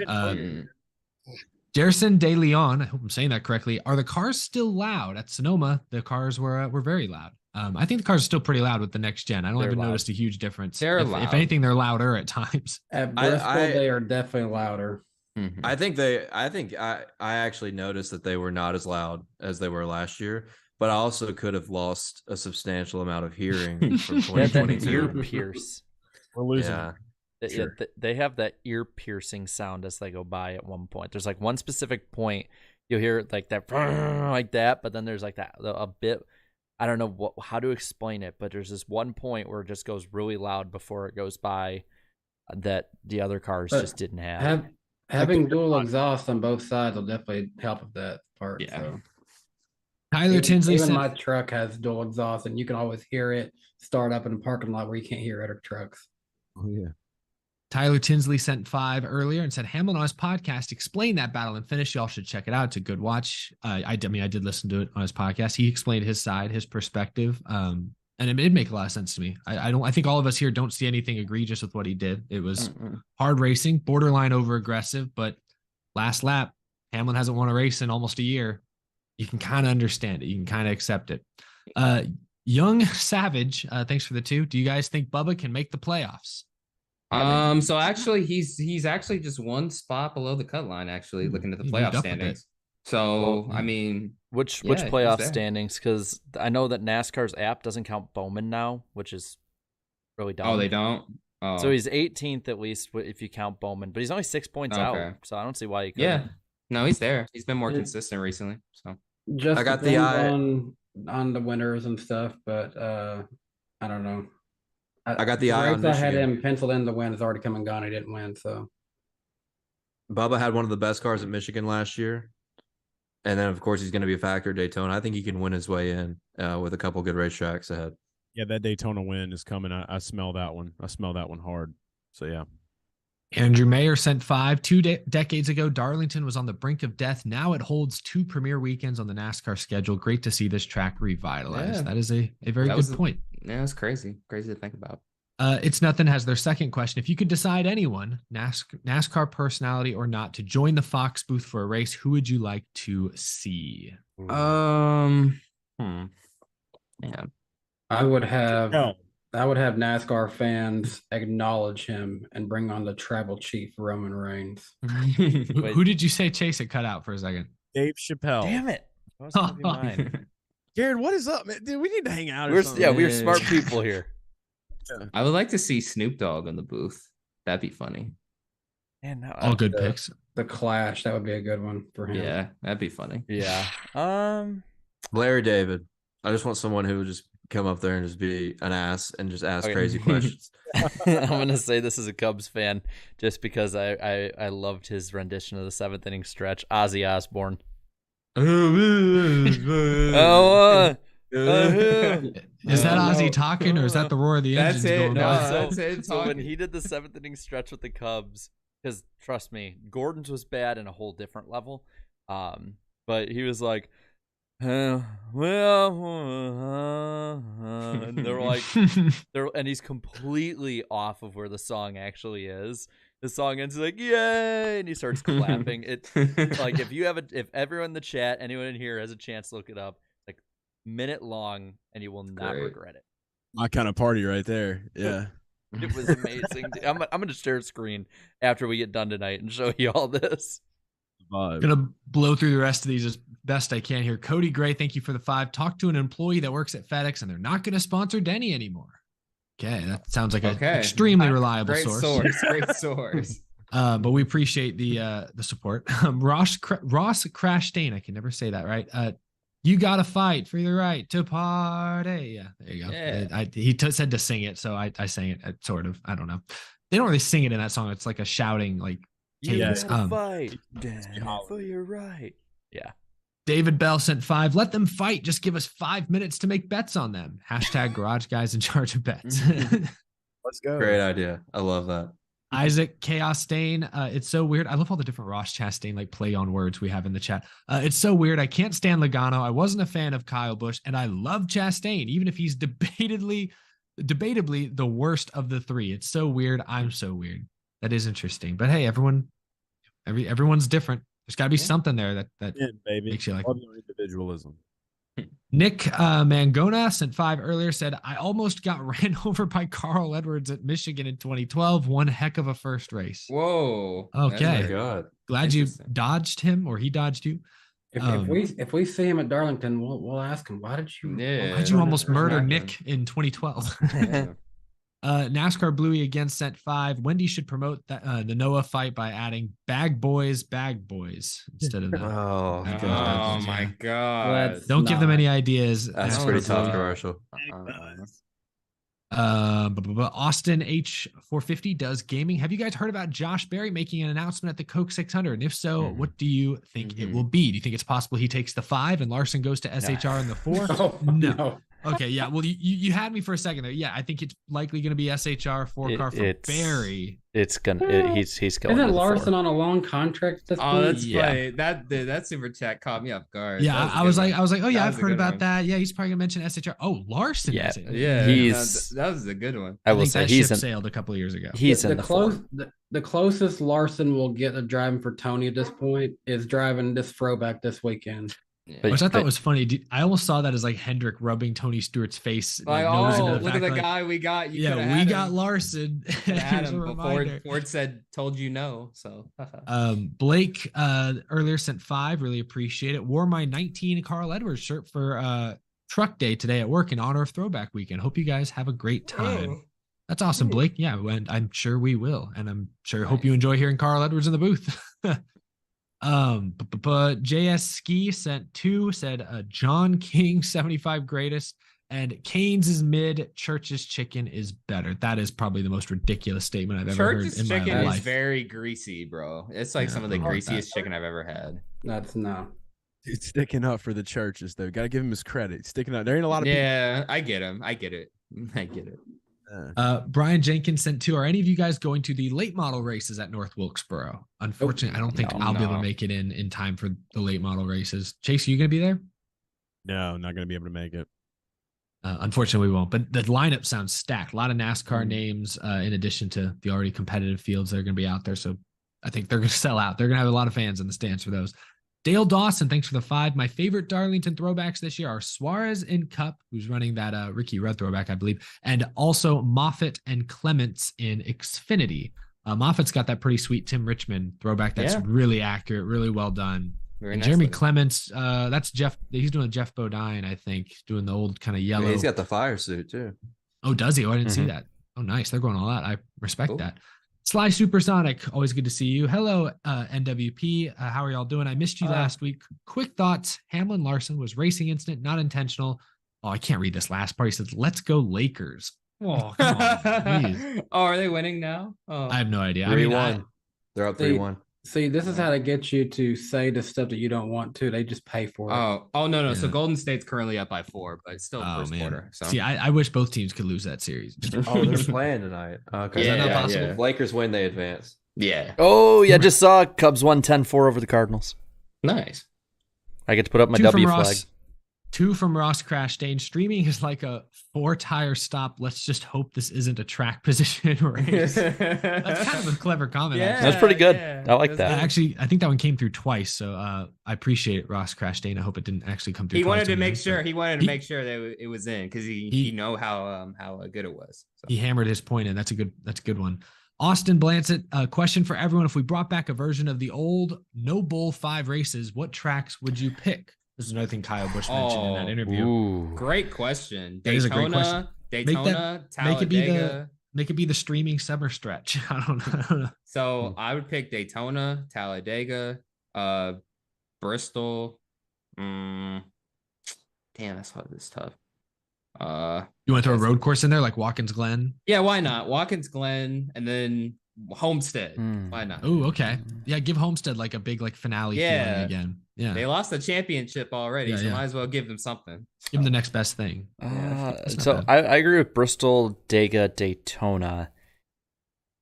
I'm torn on the rest of them, but Maybe Charlotte, Coke 600. I think okay, we'll go 600. I'm just trying to think of one. I don't want to do a road course necessarily, just because that is aimed so much at specialists or guys who are at least really good at road courses. You know the main players all the time. So I'm gonna go Michigan. I don't know. I feel like Michigan with the next gen is gonna be. If last year was anything to say about it, Michigan with the next gen, as well as seeing how Auto Club did, I think it's gonna be fun for years to come. I'm gonna move on to the next super chat we got from Jimmy here. Jimmy Leos. Did you guys see the Kyle Busch throwback paint scheme? I think we just joked Yes, we about it. did. Yeah. It's a good looking Yes, we did. scheme, but it's throwback. Hilarious. Ooh. One of the best throwbacks the entire year. I don't know what this is a reference to from Mr. Sam. They said, "What makes a house home to a static?" I guess I don't. know what the I reference is. don't know what that means, bro. Someone in the I chat, don't let me know what that reference is, or someone here Google. I it, do please. know that home is where the heart is. Love. It's what makes a Subaru a Subaru. There you go. Skull, TYA Catch 84 sent 2. Darian, you're not a Vikings fan. What was that? I saw. Well, you. I know the thing. You know? Okay, well, that's just doing it out of respect. I see. I understand. That's good sportsmanship. Thoughts on the 17? Does he win this year? I Oh, don't like know. a race? I could see Yeah. him winning a race. Yeah, He I won could a see him race winning. last year, but this year it feels like Brad is outpacing him more times than not. I mean, fastest super speedways, Bristol's still on the schedule, so Like no, Chris Buescher he's an awesome super speedway racer. Like I people mean, forget it he's feels good like- at Homestead too. Yeah, He was good at Sonoma last year. Yeah, I don't know. I'd say no. I'm leaning no as well. I think Brad gets one though. Yeah, Brad, I would say yes. Yeah, I think Brad gets one. Brad. Bobby Whitesell sends 5. What's your guys' favorite paint scheme this weekend? This is a good question. I was going to ask this at the end of the stream regardless. Our scheme. I'm basic on this. I'm going with Well, Chase Elliott. Yeah, okay. I was going to say besides obviously the podcast party bus, that's a given. But Okay, Yeah. then Chase Favorite Elliott. throwback. Chase Elliott's then. It's so simple. It's so plain, I but love it's the it. most recognizable. That's the thing. I Mhm. feel like this year there's not a lot of stinkers outside of like Harvick's maybe, but which sucks because I know North Wilkesboro throwback's amazing, Mhm. but there's also not that many to me at least that like really get me out of my seat. I don't know. I feel like the Bill Elliott, Chase Elliott one is the most recognizable at Creed's first glance. is amazing. The Shine and Riley- Creeds, yeah, Yeah, the I- Riley Herbst Oh, Kim yeah, that Block was a good one. throwback. that is a And good. Yeah. one. I love it mainly because Monster actually allowed them to do it and not just put out a black car. That's good. Mhm. I think Sheldon's is the best. I think Sheldon's, while it is the most recognizable, it's not like Wheelan did everything to change their logo to look like what AC Delco had, and I appreciate the hell out That's of true. that. Very right? similar to Like, this one. Yeah, I love Chase Elliott's, but they didn't really do anything with their logo to compensate. Good point. While That's a good Sheldon point. Creed's Wheelan just knocked out of the park. So I think Sheldon Creed's the best. Yeah, I'm gonna go with one of my all-time favorite classics, man. Harrison Burton in the decks, throwing it back to his daddy, that old X side forward with Roush, man. That is just that the blue and the pink, man. It just hits. It hits Mhm. home. I love it. So yeah, I'm digging that one this weekend. And shout out to Blaine Perkins throwback too to Kevin Harvick's what was it, the Payday. payday? Yeah, They payday. even got the sponsor back, which is kind Yeah. of cool. That's pretty cool. It's the last time you ate a payday. You know what I mean? Never. It's- I don't think I've ever had a years- payday in my It'd life. kill me. years ago. My dad ate those, like like big trailer park boys snacks. Real Mhm. good. Yeah, that I got to give an obligatory. I got to give an obligatory shout out to the Bell Kenza throwback. It's not perfect, but I appreciate the effort, and it's the same sponsor. Which DeWalt, one of the craziest things was I was looking at my 2005 Texas Motor Speedway chase race program, and on the front they have a beautiful Sam Bass mural, and it's the 10 chase drivers that year, the 10 cars that were in the chase. And you looked at the sponsors from Miller Lite to Lowe's to Home Depot to National Guard to Office Depot. DeWalt is the only one that is still an active, consistent primary sponsor in the Cup Series. So shout out to Guaranteed Tough DeWalt Power Tools. Not a sponsor, but maybe one day. That's a great Alessandro Sebastian sent 10 earlier. For driver intros, Chastain should come out to Mark Henry's theme song and also bring toys such as steel chairs, sledgehammers, trash cans, like Bad Bunny did at WWE Backlash. Oh, that was cool. That was cool. He was doing that. Quite the visual there. Nick Cisterna sent $2 Canadian buried to the 4-car next year with some tears in their eyes, like they're praying it happens. That does seem to be the It's leading Gonna theory. be cool. It's gonna. Austin Blansett sent 2. How many more years can we do the throwback race? I don't know. Are they like suggesting we're going to run out of throwbacks? Kyle Busch, Oh, forever.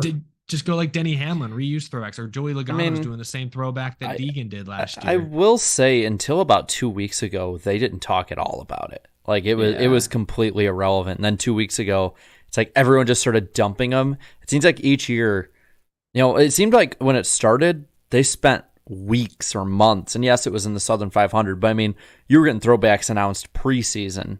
And now it's like if you can get even a quarter of the field to announce their throwbacks before 2 weeks, you're lucky. I do think NASCAR needs to kind of bite the bullet and accept that SMI needs to take it with North Wilkesboro instead of ISC and Darlington. But that's just my take on it. If we add North Wilkesboro more often into the schedule, or not say more often, but just as a race, then I think that needs to be it moving forward. We're down to I our feel like final. I feel like go ahead. Dave. my bad. Sorry. I feel like the creativity has not really gone away though. I feel like while it is not hyped as much, the creativity of the paint schemes is still really, really strong for the most part. I would agree. I think Hendrick this year, outside of the Bill and Chase one, which is pretty obvious, the rest of the Hendrick schemes, especially, are very surprising. I think they're kind of unique. They're different. You wouldn't expect that. So, they could easily just do a Jimmy Johnson or Dale Jr. throwback every year if they wanted to, and they didn't. They went outside the box. The Kevin Hamlin one was an interesting one. I kind of wish that they could have used like that Ganassi style font instead, but that's my only complaint. Jonathan 2380, we're in the home stretch here. I personally think more horsepower is a bad thing. These Gen 7 cars seem to have harder hits on drivers like Kurt Busch, and going faster would be dangerous. So my response to that is fix both things. Make the cars crush better. that should obviously be step one. But then, yeah, we can up the horsepower. And, What was those old commercials? Porque no es dos. and higher horsepower would mean actually probably slightly lower corner speeds, if that means anything, if that helps at all. I mean, end of the straightaways might be a little dangerous, but I mean, I don't know. I think fix the cars and make them faster. Why can't we do both? Yeah, I want it all. Mickey Logano sent $1. Appreciate the cameo there, Mickey Logano. Mhm. Hunter Nixon Fishing sent another one. Speaking of Homestead, it should still be the season finale. I think many of us here would be open to that idea. Yeah, I'm down with that, but it's not. Oh wait, it is. Never mind. It is an SMI or ISC track. So. Yeah, it's just not. They put that investment into Phoenix, and if they ever invest into the LA short track, there's a chance Auto Club short track becomes a finale. You never know. They'd have to invest in Miami, and I don't think they're confident enough to do that. Last super chat from Alex. We need a 2003 Newman Alltel car throwback. Oh yeah, We've seen one of those before, have we? Well, not didn't- quite the Altel, but this weekend even is a throwback to that era. For Yeah, he's doing- 2002. But Yeah, it's a mobile 2002. one. It's Yeah, a it's mobile just a one mobile scheme. one. So I think we've seen an Alltel colored livery before in the throwbacks. Yeah, we I might think we have. have too, but someone in the chat would have to like remind us. I like mention who it was because I can't picture it off the top of my head. But the chat is screaming at me as well to end the poll. I noticed they started yelling at me the moment Chastain took the lead in the poll. They're all like, turn it off, end the poll, end the Yeah. poll. And we are done with super chats, and we are, oh my gosh, we're at 2 hours and 40 minutes. We are basically done with the show as well. Chastain does have the lead by 4 percentage points over Byron. Ross Chastain is the pick to win for the chat at Darlington this weekend. I think that's about it. We'll start to wrap things up here. Once again, thank you all so much for, first, let me double check. Okay, no, we're good. We don't have any other podcast party bus orders. That was awesome that we got a good handful of new podcast party bus ride-alongs tonight. But yes, we're riding with Live Fast Motorsports, BJ McLeod this Sunday, FS1, Darlington Raceway. Come and see us Sunday morning, 10:15 a.m. We'll be at the NASCAR Fan Experience stage setup. It's going to be an absolute blast. Before we go here tonight, though, I want to say thank you to Chase and Dale, the garage guys. Gentlemen, thank you so much for being on with us. I know I told you guys 7 to 9 Central Time. We're closing it on 10 o'clock Central Time, but you guys are troopers. Appreciate you being here with us.